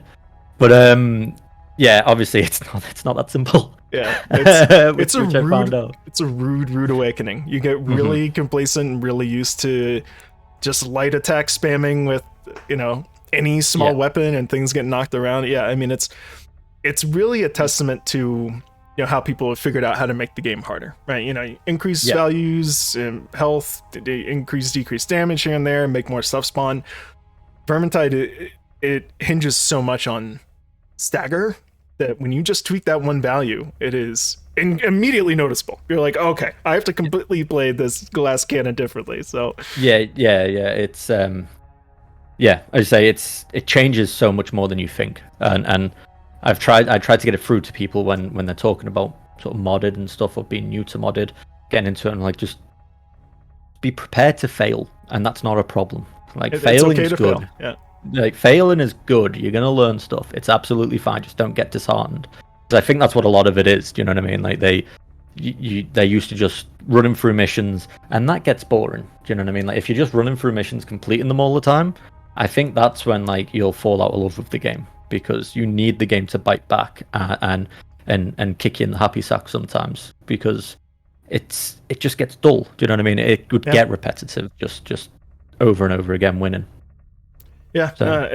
You put it incredibly well. Yeah, I think there are people who I played with and lost. They went to other games, and I think them being so into competitive shooters, I think if I had directed them into the a modded sort of difficulty, they'd probably still be playing, because you're just chomping at the bit for like making it harder, making the challenge increase. So, yeah, something. The differences, just kind of going into it a little bit, because I think you and I both probably play more of the Twitch mode just on a daily basis. The differences in difficulty, because Twitch forces hard. It's these spikes of difficulty, as it comes in, and what sort of percentages do you normally play on with Twitch? 150, depending on the team. It's pretty much always. I mean, the standard one that we do is 150, 30 for the timers. Sure. I tend to knock the timer down rather than put up to 200%, because obviously a lot of people don't know how to say deal with a couple of bosses inside a horde, or things like that. You can get some little intricacies that need a little bit of work, and obviously because I try and play with viewers and things like that a lot of the time, they might not have that sort of experience. So I tend to go down, so I might do like 30-15 on 150 if we're breezing through runs. If we complete 3 runs in a row, crank it then up. I'll be like, I'll be like, crank it up a bit, let's do this. Or if we're sort of just barely completing it, we might take blessings off sometimes, put blessings on. There's I try and sort of change it around to try and fit the tone of the group. Not just keep it as no, you play what I want to play kind of thing. Do you know what I mean? But yeah, I really want to get Hyper Twitch going though. 200%, 15.5. 15.5. Yeah, no blessings. Just absolutely crank it up. But yeah, it's finding the right group, and it's finding the people who can be on at the same time. Is the hardest thing. Of course, and it sounds like your stream is one of those great places where people can go. I find that all streamers seem to be incredibly welcoming of like, hey, if there's a slot you want in, like, let's go. So if maybe you don't want to dip your toe into modded just yet, and you kind of want to experience sort of that more hectic Twitch side of things, hop around some streams. I'm sure there's some spots open. So definitely. Twitch mode, basically you get a timer, right? Hey, there's this amount of chaos that's coming. We have 30 seconds. What are we gonna do, right? And that might be on top of maybe just got a boon. Maybe you're attacking faster. Maybe everyone's getting healed, or maybe it's terrible and you are also still fighting a Minotaur and a Rat Ogre because things have just gone very poorly. So Twitch provides this like hectic sort of, like you can see what's coming, but it's going to spawn right on top of you. Yeah. Go ahead, say it. Yeah. No, I was going to say you put it great before, where you said it was spikes of difficulty, and that's what Twitch is. It's just spikes, and then obviously once you deal with that, you've got the time. You can sort of calm down a little bit, a few seconds, whatever, and then you get another spike. Whereas obviously with something like modded ones, it's pretty intense all the way through, and obviously you still do have those spikes in certain events and things like that, or boss spawners and things. Yeah. Twitch mode. Sorry, I was just going to say that Twitch mode is really great for learning more about the pacing of maps and stuff like that. So you can be like, right, we've got an event coming up. We've just had a horde spawn. We've got a boss vote coming in 20 seconds. There's no point in us going into this, this event, because we know that's going to trigger a boss or a lord or like whatever. And then there's it makes you learn the maps more and what can come, what can happen. Yeah, I think that's a great point. The sort of sense of teamwork, that's so critical with Deathwish Onslaught. Like, with Twitch mode, if people are good enough, it's almost like everyone can go around doing their own thing, depending on the numbers that you have. Whereas Onslaught, it is just hammering you constantly. You know the next wave is coming. It's much more about knowing the maps and knowing the triggers and knowing. Like, could we get a monster here? Like, should we drop in, X, Y, and Z? Yeah. Do we give up space? Do we, do we cut back just a tiny bit? As you say, yeah, it really is a Vermintide when you're playing Dwans. It really, like, it is just a constant, wave after wave after wave. Non-stop barrage. It's amazing. So you mentioned that you played some Virgintide 1. Are you familiar with the series of April Fool's jokes that have come out over the years for Yes, I am, and I got good with the last one. They got me good with the last one. the River DLC one before. Yeah, and people were saying stuff, and I was defending them. To be fair, I was like, "Nah, well, it is what it is. I can't wait. I'm just going to see what it's like, It's going to be a mission on a boat. This sounds sounds amazing." And I was like, let's just see what happens. Yeah, no, hey, listen, I would take it, and who knows, someone might eventually mod something like that in. Yeah, so hopefully, I'm still waiting for the songbook. So, speaking of, you mentioned opera earlier, and I don't know if you all have seen it. Janfun, who makes a lot of really, really incredible content and posts it on the subreddit, he rips assets from the game and then makes like his own animations for it. He found some additional files for that songbook that are just sitting right there in the game, so he put that together. So maybe we can load that up later and give that a listen. It's very very funny. Yeah, but yeah, I mean, I would buy that in a heartbeat. Speaking of 100%. All right, so you mentioned you love Saltspire. Is that who you're normally playing nowadays when he's considered like a main for modded difficulty? No, my main for modded difficulty is actually Grail Knight. Really, because I'm trying to learn it more. I'm trying to learn. So I don't want to be just special sniping to me. Being the one sitting back, taking care of the specials, things like that. It can be fairly easy in terms of if you're paired with a few people that know what they're doing and they keep everything away from you. It can be quite easy. And I did a few where I was playing like a battle wizard with bolt staff, stuff like that, and I found like I was completing more runs when I was playing that role and I was sitting back. But then when we got into like a trickier situation, I was really struggling. So I've sort of now said, right, I want to learn more how to be involved, and be more actively making space for people, moving at the right times and everything else, and sort of controlling the pace of the game. And yeah, so as I say, I'm mainly playing something like Grail Knight or Merc at the moment, Very which strong, I'm really enjoying. Yeah, but I hated Kruber before I played modded. Absolutely hated it. He was my least played character. It's funny how that happens, right? You never know what's going to make you fall in love with one of the characters. Oh, so. Yeah. So yeah, but as I say, as opposed to modded, like I don't really have a main. Do you know what I mean? I'd play everything and anything, just whatever I fancy. That's awesome. Yeah. It's funny. It can be a weapon. In this case, it was like a game mode. Just makes it totally see where that character fits, right? And I think for people who are craving almost in a weird way, almost like a MMO raid, like shot calling, positioning, exact timing. This is what the modded difficulties are all about. And a lot of what we're going to see tomorrow and Sunday is, these people are on top of their game, but one wrong move from one person, the whole thing falls apart. It's incredible how quickly it just kind of devolves. Yeah, you can't have that one person just carry the entire run, which can happen, obviously, on official. You can sort of bully your way through, sort of thing. Whereas, obviously, in ones, you can't. You need to have that, the group dynamic. Basically, it just becomes a lot more important.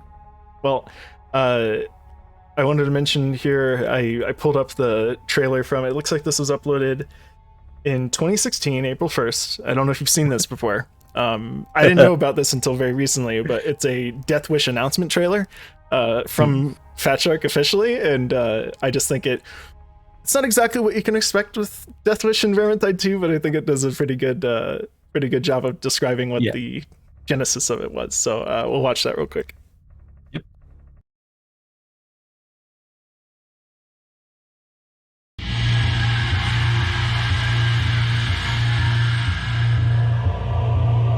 Virgintide is designed from the ground up to be a truly challenging game, with something to offer players of all skill levels. In the last couple of weeks, however, we've been receiving a lot of troubling feedback. Apparently, the game is just too easy. To remedy this, we've been hard at work on a brand new difficulty. We didn't just want to stop at challenging, so we took everything we had, and then we doubled it. And then we tripled it.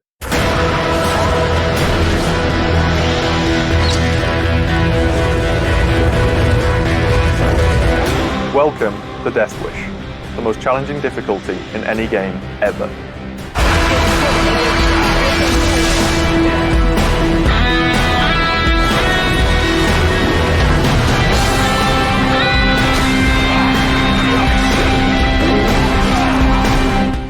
Prepare to cry.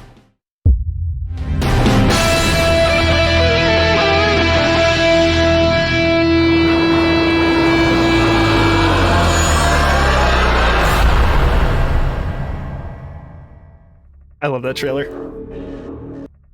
That is so good. Yeah, I don't know if you've ever seen that before, have you?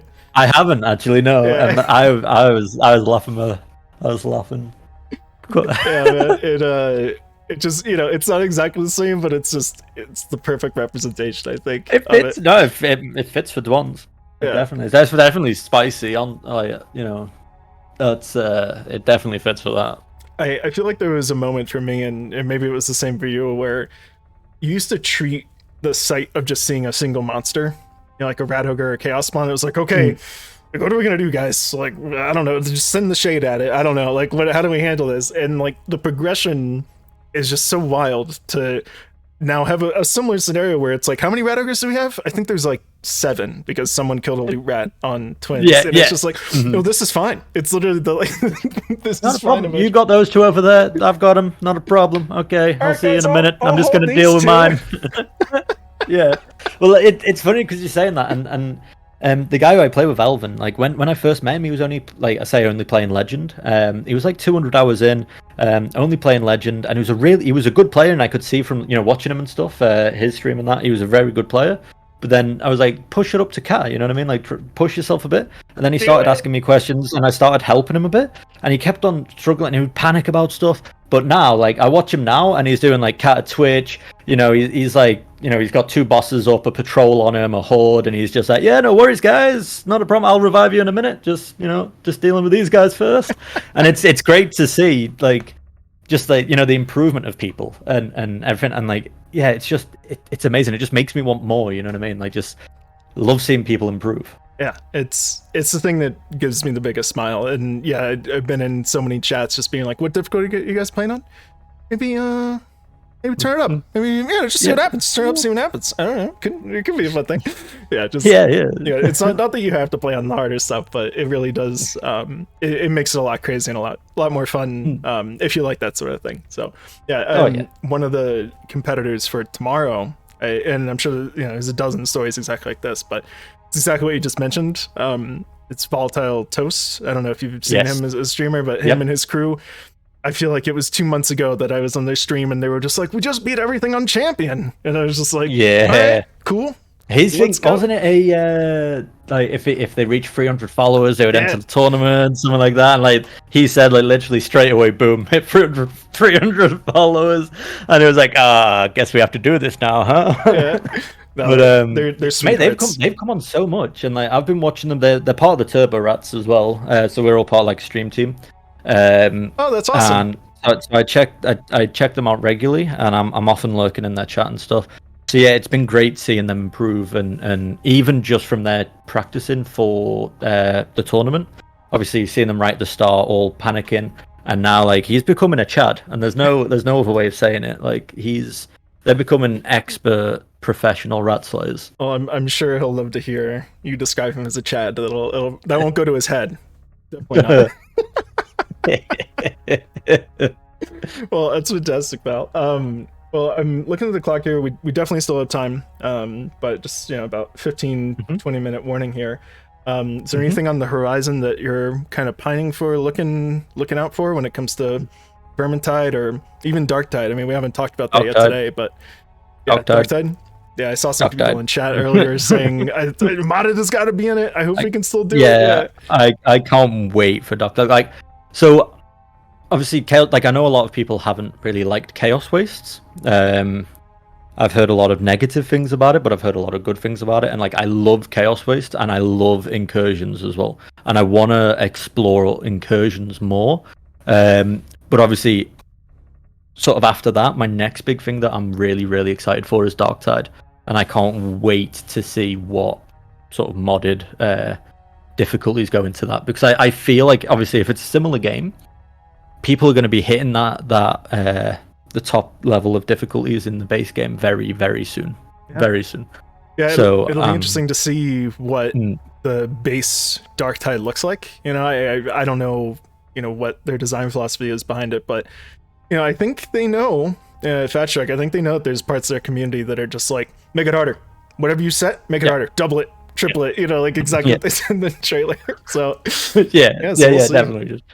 It's it's gonna, and I like it because they're really, really involved. So like talking of Fat Shark, I have to give them props because they've reached out to me. I've spoke to Hedge a few times, Zafio as well. Yeah, big shout outs to Hedge, man. He's top, really, top really active. Really active in the community and really helpful for anybody. Like I'll message him, ask him questions about stuff, and obviously he doesn't reply straight away because he's a very busy man. But you can guarantee that he will reply at some point. You know what I mean? So yeah, I just want to give a big shout out to them because they're really, and they listen to the community, and obviously you can't keep everybody happy. Do you know what I mean? And people need to realize that they can't please. They're not going to please everybody. I mean, but you nailed it. I mean, there are ups and downs, but there's a reason that we're all here. There's a reason that we're all excited for a tournament for this game tomorrow. And incredible craft. So it's good. Can't wait to see what's next. With Darktide. I'm sure there will be a Twitch mode. I don't know. It could always can it. It'd be sad if it wasn't in there, but we'll see what sorts of I will get a flight. I will get a flight over there and march to the headquarters myself. And demand Twitch mode. Yeah, well, and with a modded advocate, especially if those of you who don't know him, Patrick Calvera spends a lot of times just popping around, seeing how we're doing and stuff. And yeah, both those guys are just swell. There's 100. 200 people behind the scenes that of course are making things happen too, but we gotta thank those guys for sure. Yeah Well, definitely. That's awesome. So I being a witch hunter aficionado, love that guy to death. Of course, can't wait to see what they have in store for my boy, and we'll see what crazy weapons and stuff you might get that completely shake up Deathwish all over again. So we'll see. There's going to be some brokes. I love those little broke things that they have, and the little because obviously it's like a meme, isn't it? When they fix a bug, there's another bug that comes in, kind of thing. They fix one bug, they make two more bugs. It's programming 101, like right? Yeah. I call them quirks. Some of them are annoying, but you love it. It's part of the game. Do you know what I mean? You sort of get used to it. I say you learn to live with it. Not that that's a good thing, but it's part of the game, and it's one of them. You just got to get on with it. But yeah, I absolutely love seeing the different weapons, and obviously the new weapons. I know you touched on it with Bio as well. The new weapons that came out, I absolutely love all the new weapons and that. So I can't wait to see what the ranged weapons are going to look like, sort of in Darktide as well. Obviously, I know it's a different, time period. Yeah, Nova was saying, the trailer kind of left him with mixed feelings, but I love what was shown off. I don't know the 40k names for these guns, but laser guns and chainsaws on melee weapons. Yeah. I mean, if they're able who doesn't like that? You got laser guns. Yeah, does it date both of us to say guns with frickin' lasers on their foreheads? So, jeez. Laser. Yeah. Yeah, because I'm fairly new to Warhammer, so I don't really know. Well, like Vermintide was my introduction to Warhammer, so I'm just sort of getting started. I've just started reading, well, not just, but like a few weeks ago, started reading Gotrek and Felix. Oh, that's awesome. So I'm just getting into it, and obviously through my childhood, like I had like Space Marine figures and stuff, but I didn't know sort of exactly what they were. It's just like, oh, kids in my class have got these, Mum, I want them. And that was it. Like, I don't know. And you know what I mean? Like, I didn't know. $800 later, yeah, you had a... yeah. I didn't learn anything about about the universe or whatever. But yeah, like, so I'm sort of just exploring Warhammer, and I've got the Horus Heresy. I've got the first 3 volumes of Horus Heresy lined up, so that before Darktide's released, I can start reading a bit more into that and learn some more about that. And it's really like, yeah, it's a lot more than just a game for me now. It's like, I've got like merchandise. I'm reading the books. You know what I mean? Like you're all in, pal. Yeah. Oh yeah, I'm hook, line, and sinker into Warhammer. I love to hear it. Ishka also saying he's a 40k convert because of Vermintide. Yeah, I mean, I think people love the Total War, Warhammer games, and then I think it's also Vermintide. Like I think are huge gateways for a lot of folks. It's really put them on the map, and I think Darktide being that next step for them. I don't want to hype things more than they already are, but yeah, you just can't wait to see it, right? Reading a book is obviously great to get that story, but when you see these crafted worlds, it's incredible. Yeah, that was it. It was amazing for me because I recently got into Total War Warhammer as well. Again, thanks to Elvin and another mod on my chat, Pablo. They both got me into it, and also another mod, Elusive Mosswine. They, like I say, all 3 of them were harping on at me to get it, and I was like, oh, I don't know. It's like, it's not my style of game. I don't really get on with them. I'm quite fast-paced person. Like I've got ADHD and stuff, so I'm quite like hyperactive, and I'm like, I need to be doing things. But yeah, I started playing it, and I was like, oh crap! So here's Uberstrike, and then I was like, so like we've been here, and then they were like, oh well, this is the Chaos Waste, like this is the Chaos Waste area, and like they were showing me the map, and I was learning so much just like before I even started playing the game. I was just literally looking at the map of it, and I was learning where everything fits, and then straight away I just went, hold on, so if Bretonia have Grail Knights, I was like, why is Kruber's Empire? Why is he a Grail Knight? Yeah, you're like, because isn't that Bretonia? And I was like, yeah, and I was scratching my head, and they were like, oh yeah, well it doesn't really fit, and then I was like, well. But like I started having to ask myself so many more questions, and then I started exploring where the elves are, and just basically where everything is in situ, and then I'm picking up on things when they, the voice lines in game again. It's like, oh, talking about Karak 8 Peaks and stuff, and I'm like, I've been there. I know that place. Yeah, so it's I've slain rats there. Yeah, I've killed rats. I cleared it for you. Yeah, yeah, it's amazing to sort of see how all those games fit in together. You know what I mean? It's amazing. Well, I think it's a testament to the game that people, from both sides of the spectrum, people who are super lore fanatics, like love these stories, want to eat up everything that they put out, blog posts, characters, all that stuff. Like I adore all that stuff, and then there's also this incredibly intricate, mechanic system, incredibly intricate spawning system, director, maps. It's like this melding of worlds. You almost couldn't ask for a better fit. Yeah, definitely, 100% agree. Well, looking at the clock here, we don't have too much more time, but certainly want to give you the floor here. Anything else you want to talk about today? Just if you're thinking about modded play, if you just do it. Just do it. I feel like Just there's a like- trend here. Do Yeah. everyone watch Star Wars? Do it. I've got a thing on my channel which is Order 66. And it's Excellent. just the yeah, it is, and I have to team kill one of the people I'm playing with. But then what happens is somebody redeems that, and then all you get in the chat is the voice line, "Do it, do it." And It's for just- Palpatine, what are we gonna do with Yeah. all this old meat and bones? Do it. Yeah, old tickly fingers. But yeah, just play like just play more Vermintide, play modded, man. It's so much fun. Join the modded Discord. Like, I haven't met a single person on there that I don't like. And get on. You've got great people. I mean, massive shout out to old Joe as well, who is the nicest person you will ever play with, ever. Full stop. And there is no argument to be had for anybody else. Shout outs to old Joe. Huh? Old Joe is amazing. And if anybody knows old Joe in the chat, like, they know exactly what I'm on about. You'll be in. Can I swear? By the way, I don't know if I have swore or not. I don't know. I think we got a pretty good track record. Maybe. Yeah. So when you is anyone here under 17? Get out of here. I'm kidding. Yeah, get Joe in here. Like, Joe's absolutely. You'll be like in the worst possible situation. You will have messed up a million times. You're getting frustrated with yourself, and literally all you hear from old Joe is, he'll die because of a mistake you've made or something, and then it'll just be like you'll just hear old Joe go, "Good luck," and that's it. Like, literally, that's it. Nothing else. No, no bad words. No hate. No, nothing. It's just good luck. And that, you know what I mean? It's absolute, honestly, like, it just brings a smile to my face, man. Every single time I play with him. You love to hear it. You love to hear it. Oh, You yeah, gotta share the positivity, right? Because there's so much toxicity, that gets put right in your face about how things are going. So it's nice to hear the good stuff too. Yeah, definitely. Yeah. Well, that's lovely. Yeah, we need bumper stickers. Just play more Vermintide on them. Just in big impact font. Just play more Vermintide. Yeah, I feel like maybe there's a YouTube.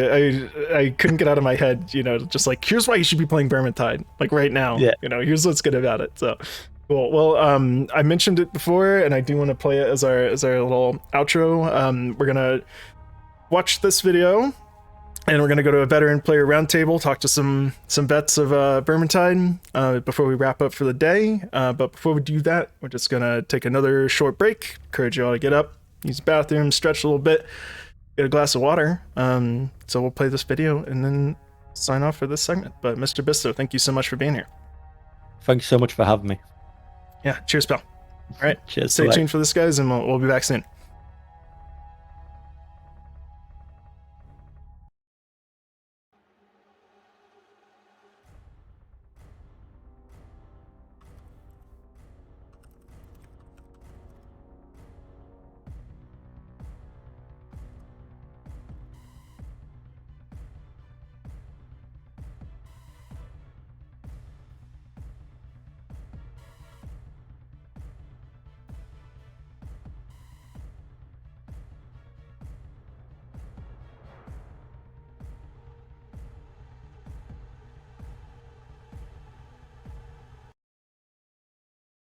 Where did we come from? Over the mountain. Where are we going? Over the mountain.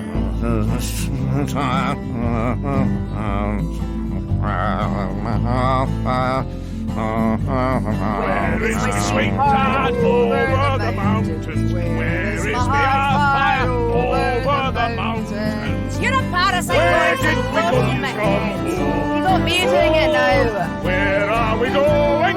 Over the mountains. Where are we buried?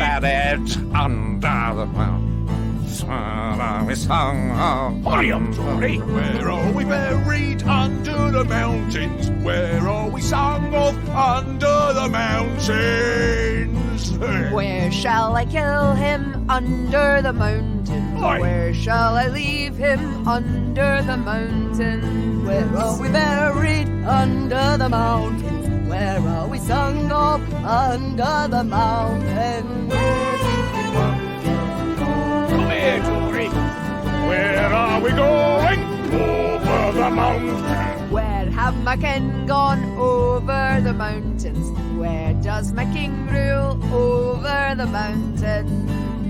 Someone please make it stop. Over the mountains. Where does my king rule? over the mountains.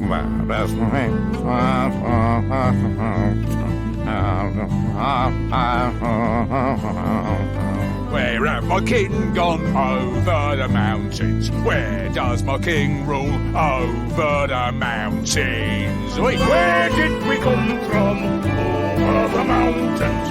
Where are we going? Over the mountains. Where did we come from? Over the mountains. Where are we going? Over the mountains.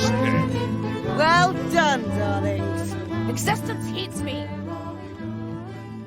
That makes for a good story, certainly.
Folks, hello. I've returned. Are we here? We're back. Hope everyone had a nice little break. Nestled in for this last hour here. Yeah. Isn't that music incredible? Like, no joke. It's just like some top tier stuff. Perfect for Vermintide, perfect for like the feeling of like a serious sort of tournament with it. Yeah, I love it. Yeah, Robert Harper Charles for the Vermintide 1 festival also composed that, if I'm not mistaken. So yeah, definitely check them out. Okay, awesome. Well, folks, so far we've talked to BioShift, who was instrumental in making this whole competitive scene come together. Very big enthusiast player. Talked to someone who's relatively new to the game, Mr. Bisto. And now we have the pleasure of doing a little fireside next to the Starlight Forge, little round table here with some veteran players. So we'll actually be seeing these players on Sunday, which will be fantastic. They're in the Tier 2 segment, if I'm not mistaken. Maybe even with some Onslaught Plus. So gonna introduce them. We got Slashkex, Rob, Havoc, and Ganji, and I'll be bringing them on just a second. Hello, gentlemen, folks, can you hear me? Yes. Yeah. Fantastic. Yes. And folks in chat, just let me know if I need to adjust any volume levels here, but I think I got everyone already kind of maxed out. All right, well, welcome, guys, and as I've said to everyone, thank you so much for taking some time out of your Friday here to talk to us. Pleasure to be here. And I already see Zapio said, Ganji, I love you. So it's like there's some hidden romance going on. So, well, for folks who may not be familiar with your names, you know, how long you played the game, all that stuff, how about we just go through top to bottom and you guys can introduce yourself. Sound good? Havoc, you want to start? I can do that, yeah. Hello, I'm Havoc. I talk a lot of shit in Twitch chats. And I've been playing this game for about... I started playing this game in like 2018 for like 50 hours of pure Iron Breaker. Then I got bored. Then I quit the game until like September 2020. And then I started playing this game again. And since then I have put about 1,000 hours into it. And 500 to 600 of those hours were in modded content. Wow. And yeah. All right, pal. That's awesome. So you just recently came back to the game. I heard that correctly, in September. Yes, I did. Oh, that's great. All right, and I know it's Ganji, but Pepe Wholesome in the Discord. You want to introduce yourself? Yes, my in-game alias is Ganji, and the reason why my name is Pepe Wholesome in the Discord is due to multiple moderators over different Discords changing my name. There's a little thing we have going on in the community. So yeah, wouldn't happen to know some of these moderators, would I? I'm pretty sure you do. Mod abuse. No, it's wholesome mod abuse. What is that? How do you complain? Yeah, how dare I? Anyway, when did the game come out again? 2018? 2018, yeah. Thereabouts.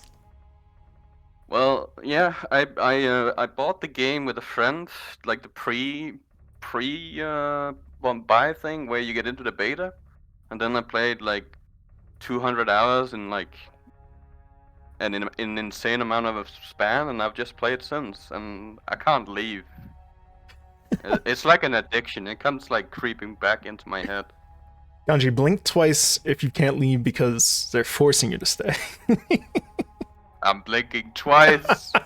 Help! Well, this isn't a video chat, so let's move on. Rob, if you want to go next.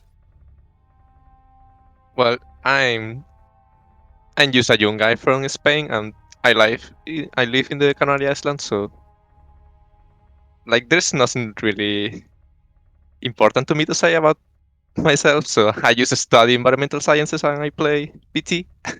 That's awesome. So Hey, you say did I hear right? Canary Islands?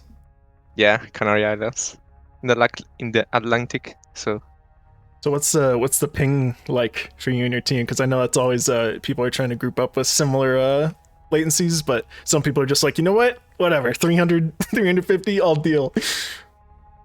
Ping is alright. It's fine for you. Like I get 100 ping, 110 at most. So nice. It's not too bad. Well, that's awesome. Have you played Virgintide since it came out, or kind of more recent? Yeah, I started playing BT2 when it came out, but I lost a bit of interest on it because I found it boring and a bit easy at the end. So I lost interest. But then after like a year and something, and I got into modded because I got told to do so on a chat, basically. Oh, that's swell. And here I am playing modded like pretty much every day. So I love that you mention it because it's a reason a lot of people, seek out Deathwish, Onslaught, and, anything to make it harder, right? Because the story arc for so many folks is like, yeah, I played it, it was all right, and then came back and now I have 3,300 hours. It's no big deal.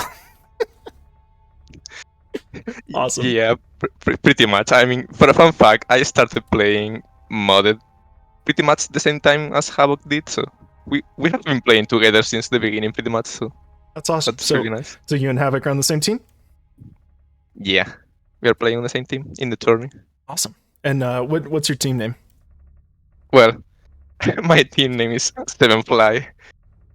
Because so yeah, I can tell the backstory, but would you like to do the honors there? Well, when we are practicing something in particular and we want to fly there, or we are just flying to check something, everybody has a shortcut on a keybind, right, for the fly mode. But I don't, because I'm too lazy to do that. So I just type /fly, and I miss the slash, and then I type 7fly, and not only once, like I do that like 3 times in a row sometimes, like, and everybody loves that shit. So yeah, we went with it. We'll have to. Sounds like a pretty fly team, so we'll be checking you guys out for sure on Sunday. And before we get too ahead of ourselves, last but not least, here /Kex. Welcome, sir. Hi, I've been in Virgintide for more than 2 years now, since the beginning of 2019, and it's been quite a journey, to be perfectly honest. Had my own days and off days, but been on it ever since with over 4,000 hours, so I can fairly say that I'm pretty addicted and I have very big troubles putting the game down. I hear you, man. I absolutely hear you. Again, blink twice if you need any help, and we'll send a canary pigeon your way. I don't be able to see me blinking as. Lovely. Well, that's awesome. It's crazy to think about. But every now and then I'm talking to some folks that play Virgintide, and the enthusiasm for the game, the amount of time that people pour into it, and then also even just in this channel with the 5 of us, I mean, we're topping out collectively over 10,000 hours, easy. So what do you guys feel? And feel free, any of you, if you want to take this one. What do you guys feel it is that's just making you jump in day out, keep going with it? That's a few factors for me, personally. Like the challenge, first of all, that because I like having a challenge in the game. That's why I was bored the first time and quit, because Iron Break is not really an engaging gameplay. But not also that, but also the community, and also playing with people and just overcoming challenges and other stupid stuff that we play together, and it's just a whole lot of fun, and that's what drives me a lot to come back every day and play modded. I think the last time I really played official was, I don't know, when Chaos West came out and the mods were broken. You're like, I still gotta get my fix. I'm playing no matter what, so I guess I'll turn mods off. It's fine. Oh, that's swell. Yeah, I mean, I think you hit the nail on the head. There's overcoming adversity, together, trying to overcome a challenge. The design of the game, that cycle of we're up against the odds, low chance of success, and breakthrough. Yeah, that's a huge part. I feel like that's, I don't know for many, but I feel like for many of the modded I've been playing with, or the players I've been playing with on modded, it's the, you get that feeling, like when you win, like that it feels really, really, really good, right? And then you want that feeling again, but the game keeps kicking you sometimes. Sometimes the game just turns on you like a feral dog or something. And just, you have a bad day, right? But you still want that feeling? I don't know if I'm alone. No, I mean, you think you're right on the money. Like, you want to win, and officially it's too easy. So yeah, well, at least for us in here.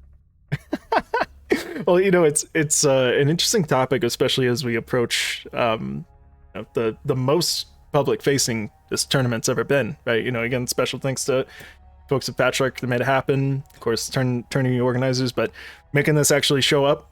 On Steam, same with like the Virgintide Festival, it's more in the public eye than ever. And a lot of time with the public, I say public, I mean people outside of these modded scenes, there are these challenges that seem insurmountable, in base Virgintide. So, Rob /Gex, if you guys want to talk about, what would you say to these players that seem to be hitting a wall even in vanilla? Like how do you think they can transition to modded? Well, it depends on the case, like that particular case, because I can only speak from what I've seen. So I'm gonna speak from like my perspective. So I was playing official and I was not even good. Well, I'm not good now, but I was even worse. So did you say you're not good now? You're bad. I mean, sucks. Yeah, exactly that. You guys are too hard on yourselves. So basically what you need to do is like, you're never going to be prepared to do like anything about what you're doing if you never go into it. So it's expected the first time you go and do that, you are going to probably fail. Is pretty much what you're going to get. So you just need to do it. And when you do it, then actually think what went wrong and start building a base over that. That's like a natural procedure and progress. I don't know. Kind of agree with Rob here, in the sense that if you want to progress, then it depends on your mentality as well. Because from my perspective on it is a lot more analytical, in the sense that you can look at gameplay and let's say somebody else's stream and see what they are doing in compared to you, how they manage the hordes, the specials, or just any kind of aspect of gameplay where you may struggle, and compare their performance to you and see how you hold up and go from there. Even if they are doing content that could be far beyond you, like you're doing champion and you're watching Bio on his spicy onslaught run where he just completely destroys everything, doesn't matter. As long as you find something in his gameplay that you think that, yeah, I think I could do that as well, or else that helps me better myself, then I'd say that's worth taking a look at. Yeah, absolutely. I mean, it's incredibly exciting watching people who are good at a thing they're good at, Virgintide, or whether it's just something out in the real world. For you all, was there anyone in particular that you watched or someone you'd recommend, or even like your own channels and videos that you'd like to plug? I mean, nothing that wasn't already mentioned, like Bio, Core. I mean, that's actually something that we haven't mentioned. Sorry that I'm cutting in. Jace actually. Jace has helped a lot of people with his well, at least me. I'm pretty sure there's some other people in Squad as well. But I think it was like in the summer of like when the game released. He started Today I Learned. That series is probably the best one to date to like how to play better in official, I would say. Yeah, Jace, that's an excellent shout out. Ishka always calls out a quote from him that I think is perfect for this game, and it's that there's an infinite skill ceiling. You know, you can stop wherever you want with, you know, basically like the threshold that you feel comfortable with, but if you want to keep going, there's always something to keep going toward. Yeah, and I think that's perfect, right? Like, it wouldn't be like, I don't think we would be here if we like if we were unable to challenge ourselves. So I think that's true. Yeah, it's a good feeling. Rob / you guys have any anyone you look up to, anyone you watch on the reg?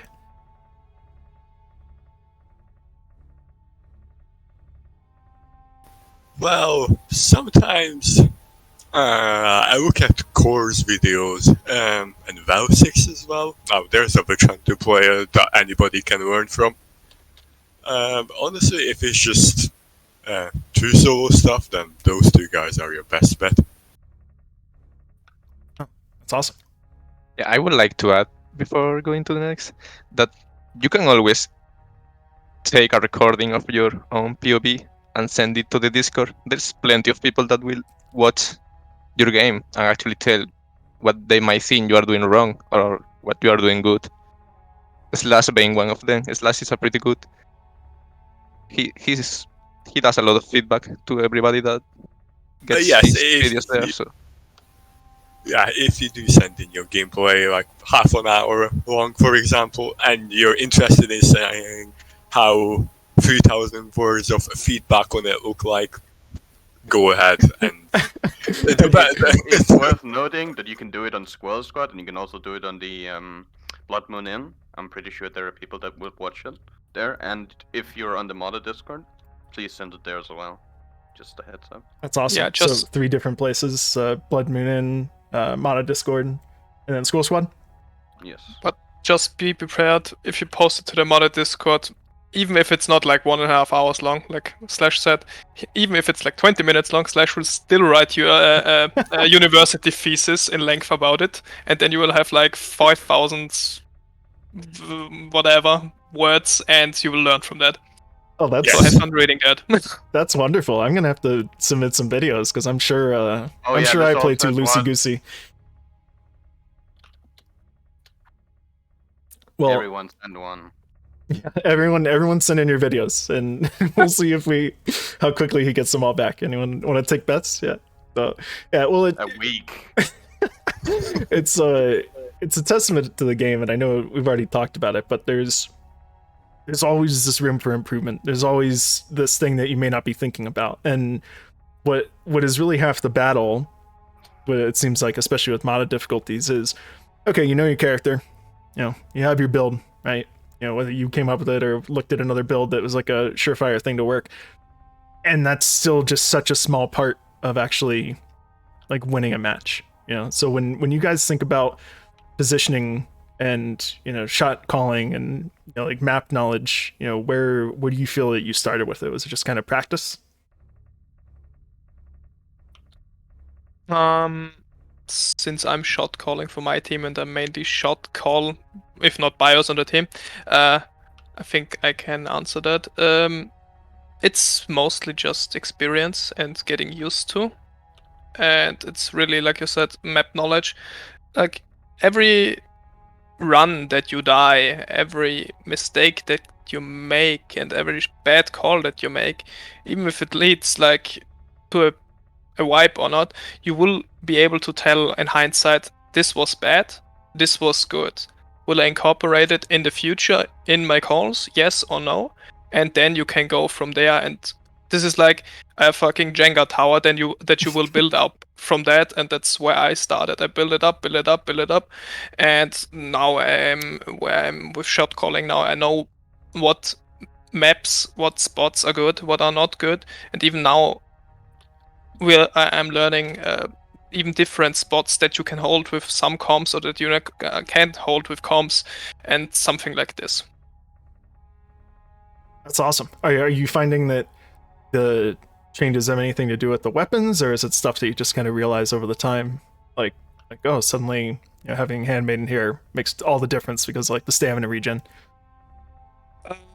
Yeah, it depends highly on how much DPS you're comp can just produce. For example, it depends on the weapons you're using. And like modded is just plainly spoken a DPS check, a big DPS check. And if you cannot meet the DPS check, you will get overrun. And if you're running like the executioners on a merc or a fucking mace and a foot knight, you will be struggling a bit, since the other teammates will have to pick up that that DPS that you are lacking in dealing. So of course it will influence what you can hold or where you can hold, and how far you will be pushed back or not. Yeah, I was gonna say it, or I was gonna add something to it, that it is usually over time people realize something that is just plain better. I was gonna do like an example, like I can't really think of one right now, but I'm pretty sure that over time we have just, well, some teams have just thought about something like, isn't it easier if we do it like this? And then over time it just developed to the strategy. Yeah, it's a real community effort. Yeah, I think it's another cool thing to see with this, is just how close knit, everyone seems to know each other, even if you never played with each other, opposite side of the world or something. Like, these strategies get shared and videos get made and Fermi science happens. Like, it's very amazing to see it evolve over time. Havoc, speaking to that, do you have any examples, like a spot on a map, or maybe one of the ones that we're going to be seeing this Sunday, where like a strategy is just completely fundamentally changed? Good question. Normally I would be saying no comment, since no strategies. But yeah, I don't mean to out you guys. I asked Bio and I could feel him like biting his tongue. Yeah, I'm just trying to think about one. You don't have to answer if you don't want to. We can do a follow-up on Monday, perhaps. Yeah, we can do a follow-up. I'm not even sure what spots would be fundamentally changed. Like, some things, not even in the maps, in the tourney maps right now, but some places just get worse. I actually have one. Oh. Righteous Stand used to be that we just did the kite loop. Way in the start. And then it fundamentally talking about the to... finale specifically? Yes, Andrew? sorry. Yeah. Sorry, I'm a bit ahead. But we used to just do, well, I remember people just doing the kite loop there, where you go around the statue as 4, and then you just wait until like the event is done, and then you go down the stairs. And I don't know who invented it, but it was probably Bio or another team, and you can like 2-man the boss instead, and it's much easier. Oh yeah, the killing strat. Yeah, that's like one of the things. If you have like 2 boss killers in the Righteous Stand event, you can in the last one, sorry, you can just burst down the boss, and then you will have a chill event. And the other ones just run around like a headless chicken and distract the mobs for like 45 seconds. It's interesting to hear the change, because so many times with Virgintide, and I think this speaks to where people find the challenge and where people find success with certain classes, is, are you killing or are you surviving? Is the strategy here, it's insurmountable, like we have to just kite around, or is this something that, maybe because of a change to a career, change to a weapon or something, it's like, oh wait, we could actually kill that. That's awesome. That's awesome to hear. Rob and Sasha, before I move on, do you have anything on this particular topic? Strats that you've seen change over time?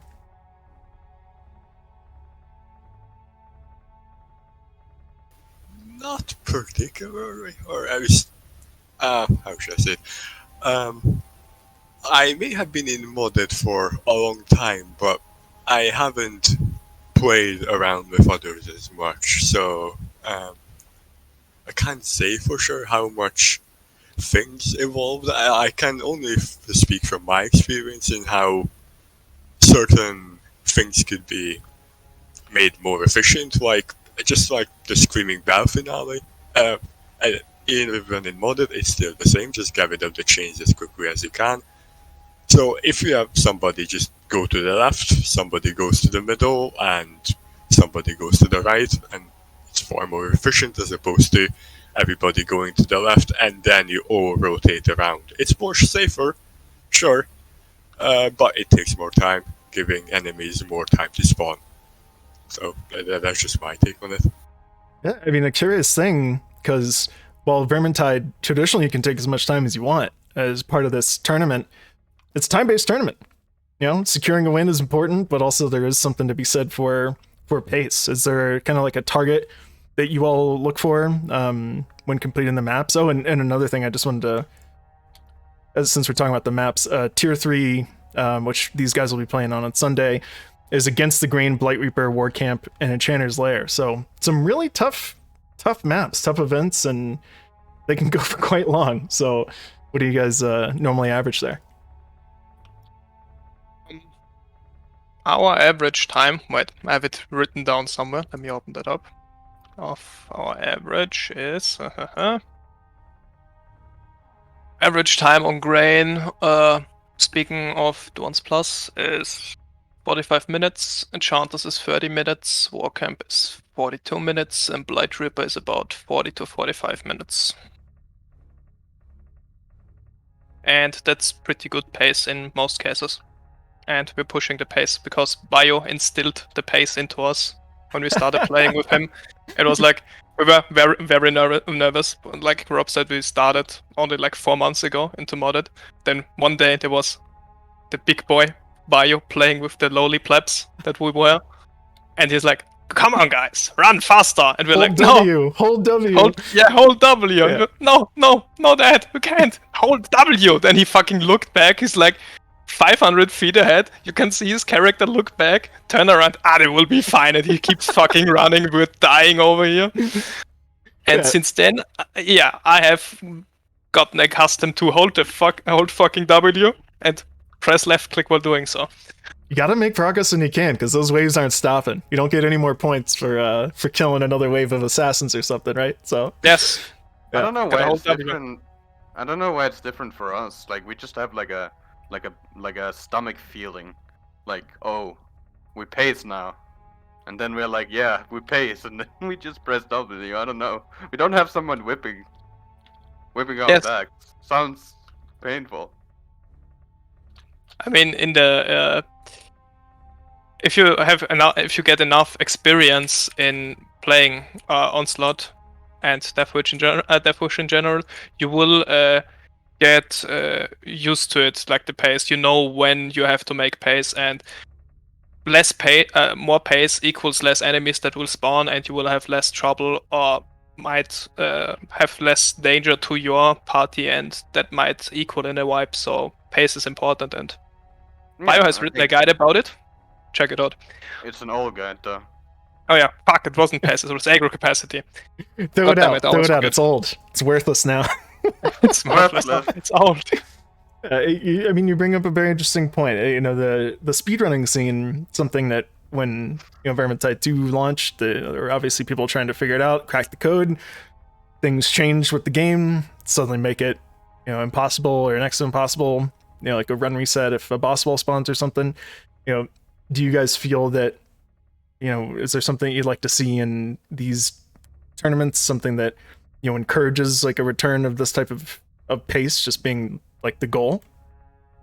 I think rat races is something I actually miss watching. Something that was a thing with speedrunning.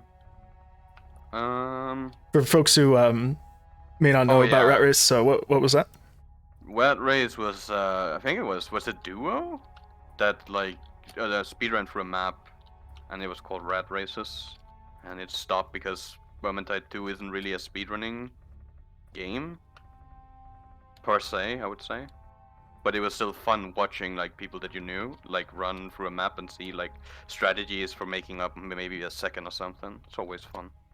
Yeah, I mean, I think Twitch shows that there's a huge audience for speedrunning. It's exciting, right? So it is a shame to see it go away, but there's something to be learned from them, right? Because moving forward and making progress in Vermintide is moving quickly. Not getting stuck. So there's a lot of crossover with that. So for all four of you, are we expecting to see on Sunday full Onslaught Plus runs for every map?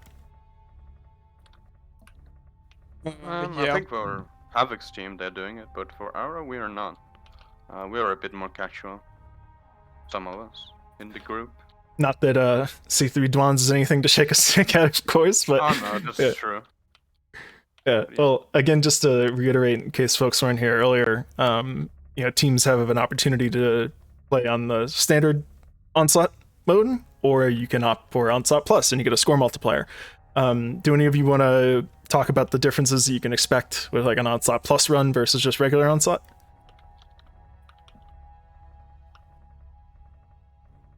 On Grain, for example, at the end event at the big barns, you will get 2 bosses instead of no bosses. At Warcamp, after the Ram event, you will get a Chaos Spawn with less HP, like Bio mentioned earlier. At Enchanters, you will get Big Daddy Botvar in the mid event, like also Bio mentioned earlier. Please, Daddy Botvar, please. And the end event is almost unchanged, or even unchanged. I'm not sure about that right now. From standard Onslaught. Yeah, from standard Onslaught. And for Blight Reaper, it is the end event changed again to what is wave 5 in normal Onslaught is wave 4, and Big Daddy Botvar and Nurglefar are in the last wave and just run around and try to slap you. So even 3 out of 4 maps do have Botvar in them. That we also noticed. But yes, that's the differences between the events on Onslaught and Onslaught Plus. Well, it's fantastic to hear. I mean, I can't wait to see it. Can't wait to shoutcast over it. The specifically Blight Reaper finale, when I was watching Bio and Ice and others do some testing for that finale, that was one of the first things that blew my mind. I was like, the game needs more of this. And specifically what I mean is, storyline wise, you have the Blight Reaper, the sword that the Chaos faction, of course, really should be guarding quite heavily, right? And you just have like all these standard mobs in the base game defending it. Whereas in this Onslaught Plus, you suddenly have, there's Chaos spawns, because of course they're going to unleash their big baddies. And then there's lords, like actual lords coming out chasing you, right as you're trying to flee with the thing. It's like, it's so exciting and so invigorating. I mean, even if you didn't play it on, cranked up difficulty, I think just Onslaught by itself provides such an interesting dynamic and change to that. I think I agree. There's a lot of maps unofficial that when I think back to it, I was like, is there not more to it? Is this it? And obviously it's hard to code, right? Like it's a coding mess and stuff, and you get all sorts of bugs. But on Onslaught, some of the events have been refreshed in a new light, I think.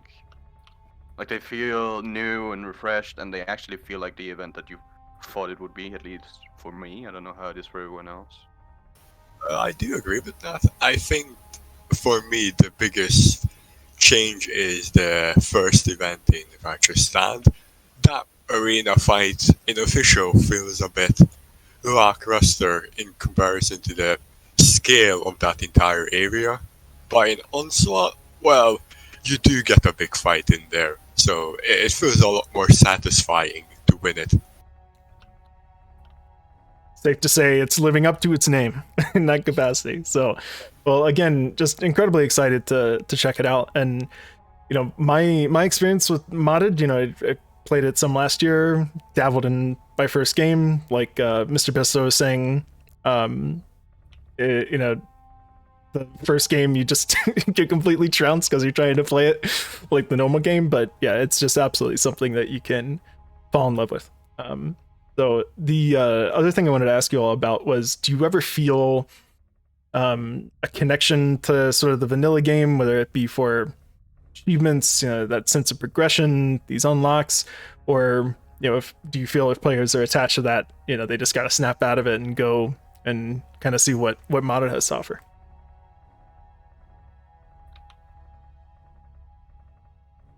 Well, I think it's a matter of if you like the base game or not, because basically I got pushed out of the base game because I was getting a bit bored of it. So there is also other factors, like there is some people that likes to grind, and that's it.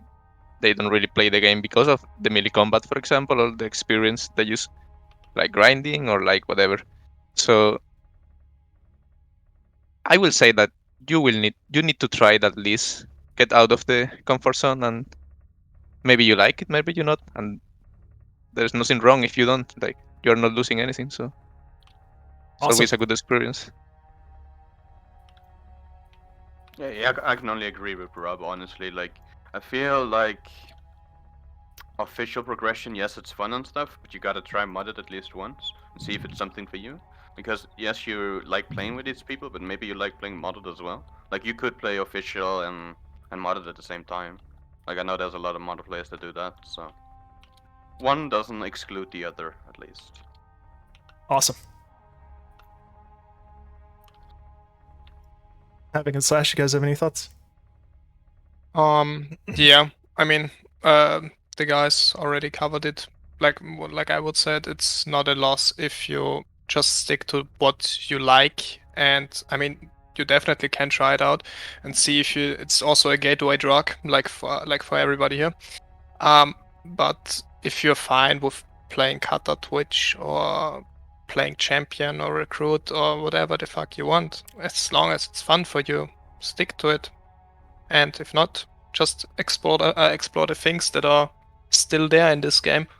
That's the beauty of this game that I think everybody here loves, that you can do whatever the fuck you want.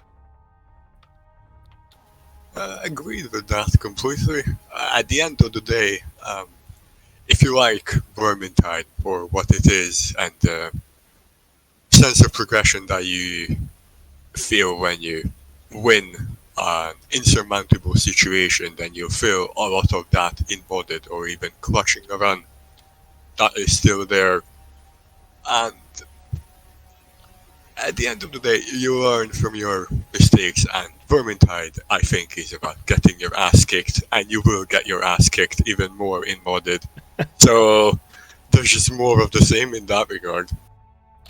Well, I love to hear it, and the reason that I wanted to highlight it is, I think sometimes people are intimidated, you know, coming over to modded or playing with players that are better. You know, maybe they were burned by something, but you know, I think everything here today has just shown super welcoming community. You know, play what you want to play, have fun with it, and you know what? When you wanna step it up, send in your VOD, and you'll get a nice essay, you'll get a nice thesis back on all that you can do with it. So yeah, there's a healthy balance.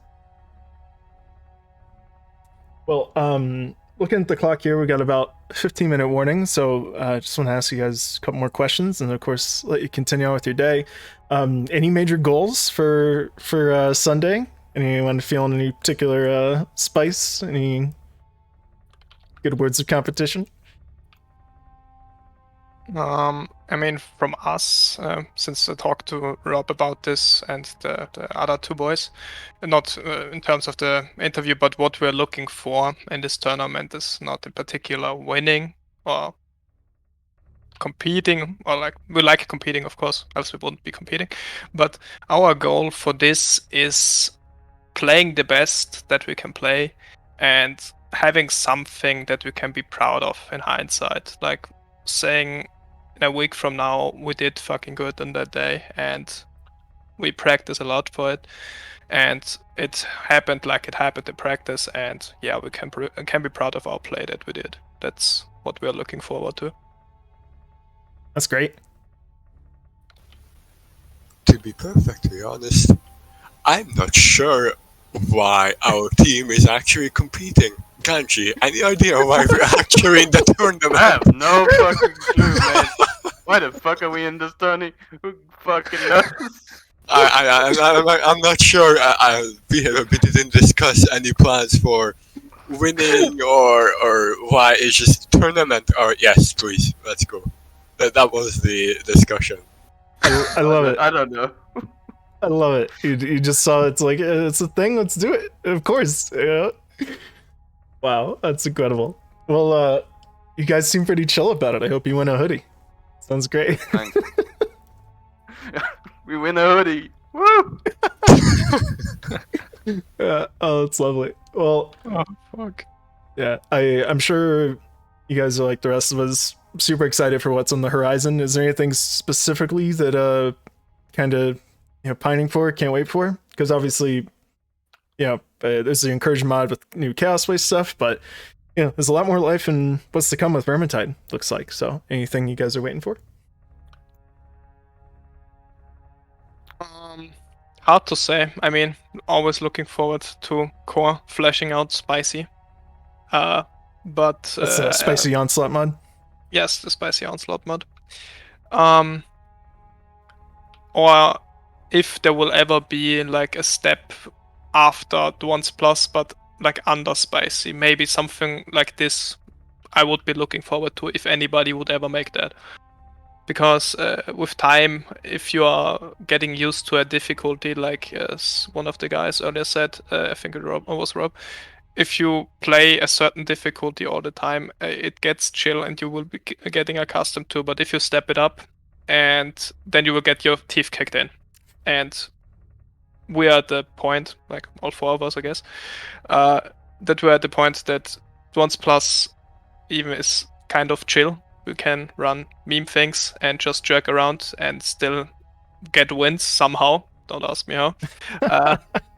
But like a new difficulty spike would be something that I would be looking forward to that isn't as really oppressive as spicy. But yes. It's all relative, right? It's crazy. Yes. You play on veteran and you're like, champion enables friendly fire? I don't know about that, and it's just these stepping stones along the way. So Oh, speaking of something I'm looking forward to, I am looking forward to getting Moonfire boat through the entire tournament. Oh, who's the Moonfire? Our lovely handmaiden. Istawa. It's a bit unknown, but yeah, Moonfire boat is definitely friendly fire and I feel it. All fire is friendly, darling, according to Sienna. Well, that's fantastic. A bolt or two. Yeah, a bolt or two between friends. Yeah, it's all for the greater good, right? Yes. Looking at you, Slash. Don't do it, please. You never know. You never know. It will be out of love. Not the belt! Is it something that, when we think about, how much the weapons have kind of shaken things up, are you hoping for anything, what we might see out of Sienna or Saltspire?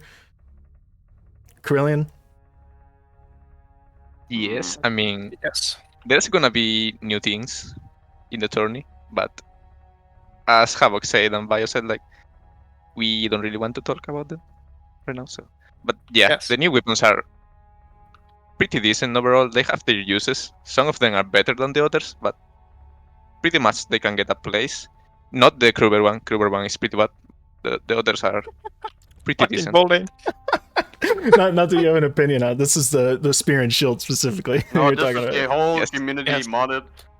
Spear and shield sucks. There you go. Yes. Yeah, everyone. Play it. You're saying you heard it here, 4,500th. Yep. It sucks. Don't play the modded. Wow. All right. Well, since nobody is that interested in sharing what they're gonna do with the weapons, I'll just shed some light on what's good and what isn't gonna be doing good damage for you. So as we already said, the Spear and Shield is not the way to go. The Throw Hammer Torpedo, that's great times. Even on Cata3 Deathwish Onslaught, you can one-shot kill warriors, so the big guys are not a problem. The Moonfire Bow, well, that thing just shreds. And it's pretty amazing. Oh yes, no doubt about it. The Duckfoot pistols for Soulsfire, honestly, our team at least, we haven't thought about trying it, but they are. I think they could have a use, but perhaps not on Witch Hunter. For the staff for Sienna, if you want to break 100k damage by pressing right click and then pressing left click a few hundred times per match, then that's the way to do it. That thing does incredible amounts of damage. I loved it. I'm not kidding. Yes, that's it does a lot of damage. The coruscation staff. Yeah, it's it's crazy. I think I even have a clip of that where we were playing it like a few days after its release on Advanced Plus, and we pulled the Advanced Plus patrol by accident. I was streaming, I think. I was on it, and it melted the whole patrol in about 20 seconds, and it was just gone. So you're saying it's strong? That's what I'm picking up. It is strong. Yeah. I'm looking forward to it. Well, I guess I should plug, for anyone who didn't already sign up for the tournament. Whenever these tournaments happen, there's always prizes, and this time around, if you don't already have that DLC, or if you do, you can give it to your friends. The Forgotten Relics is part of the prize pool. So if you don't already have the super pay-to-win weapons, it sounds like you'll have a chance to get it. So. Love to hear it. Awesome. Well, guys, we just are coming up in about 5 or so minutes left. Certainly want to give you the floor. Anything you want to plug or talk about, excitement that you want to share for tomorrow and the next day?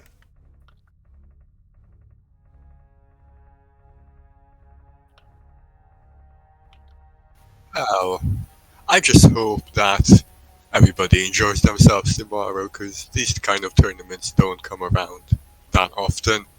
And since we have far more people than usual, I hope that it really goes the way the tournament organizers hope the way it goes, and those that did decide to join us will enjoy themselves to the fullest, because at the end of the day, it's a video game and you're meant to enjoy it. Yes. Like, don't be mean to other people. Don't be overloading to Exxon. She has enough on her plate. But just have fun, and like Bio and Pisto said, do it. Dude, just do it. Just jump in. Just do it. Just do it. I love that that's been the theme for the last 3 hours. It's like, well, what do you think people should do? Just do it. What are you waiting for? Just like Shia LaBeouf video. I mean, this happens actually a lot in our runs with Bio, he just screams, "Do it!" If we're waiting for something, it's like, "Do it!" Yeah, what are you waiting for? Let's go. Or he just presses it and we run. Ganji and Rob, anything else from you folks? I am just happy that we've gotten to the point with the tourney that people are signing up. It was rough to start with, I think, but I'm very happy where it is now. So I'm just happy that the tourney organizers are putting in so much work. So thank you. That's what I wanted to say. Yeah, all volunteers, all people who are just super passionate about it, and it's incredibly rewarding just to see how many people are focusing on this. It's really incredible.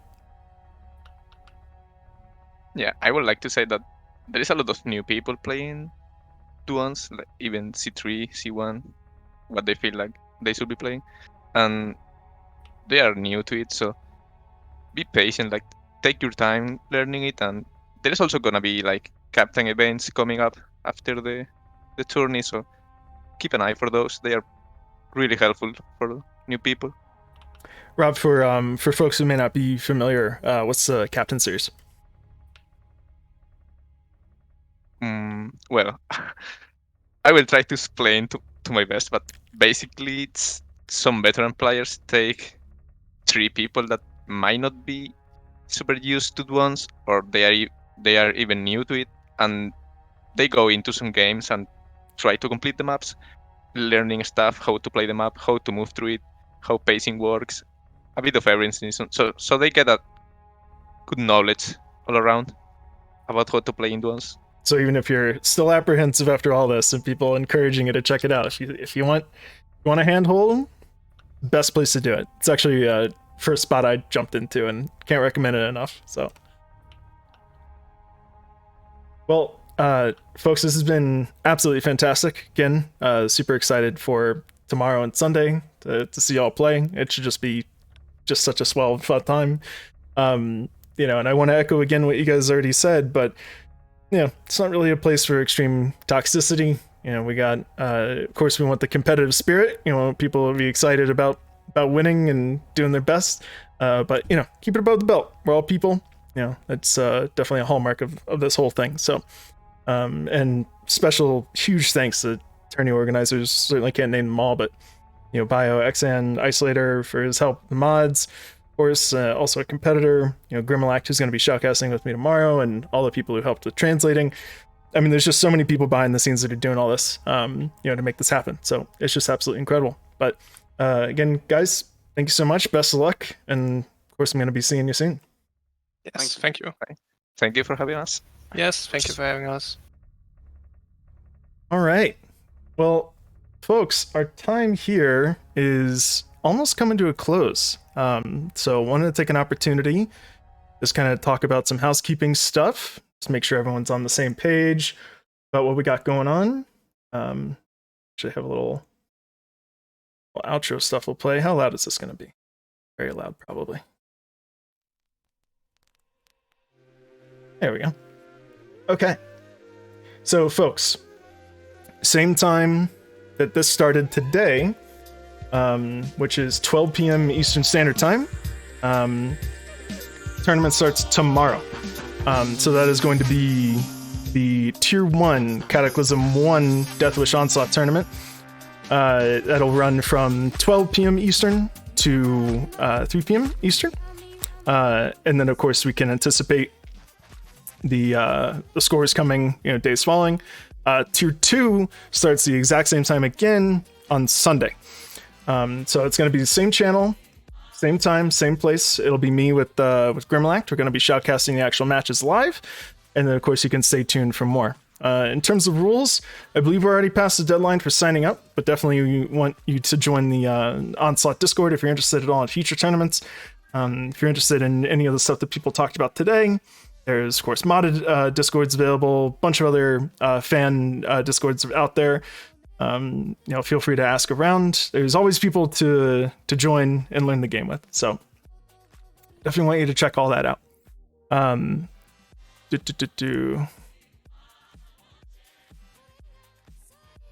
Let's see.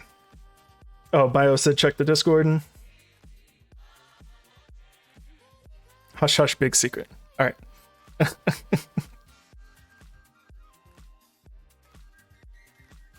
Well, everyone who's in the audience, can't thank you enough for spending some time here with us today. Like I said, I've been looking forward to this for a month. I can't wait for the actual tournament itself. It's going to be just absolutely fantastic. We will raid someone after this as well. Send you all over to check out some more Virgintide gameplay. Haven't checked out who's live yet, but I'll bring that up in just a moment. Again, can't thank you enough for all the volunteers, all the people who we interviewed today, Bioshift Mr. Bisto, Rob Havoc, Ganji, and Slashkex. Thank you guys so much. Again, it's just been absolutely fun. So don't be a stranger. If you're new to modded, jump in. If you're an old hat, can't wait to see you compete, and we'll learn more. If you want to see more from me, I am at twitch.tv/scarecrowclock. It's right there on the screen. So you can find me. I normally stream Vermintide 2 and other those types of games, those 4-person co-op horror type of things. Big enthusiast of it. So if you want to catch me there, you totally can. But otherwise, we will be seeing you all sometime tomorrow. All right, cool.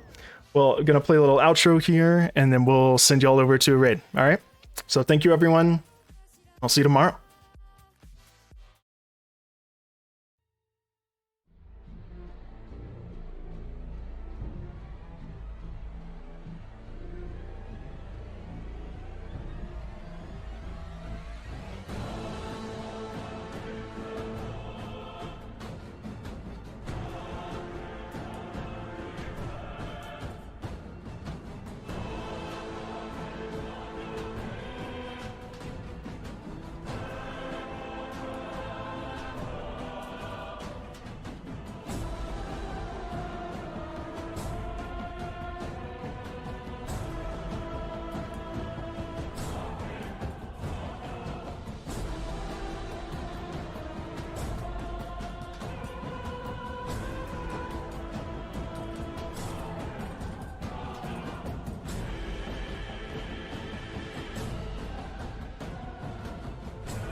close to each other.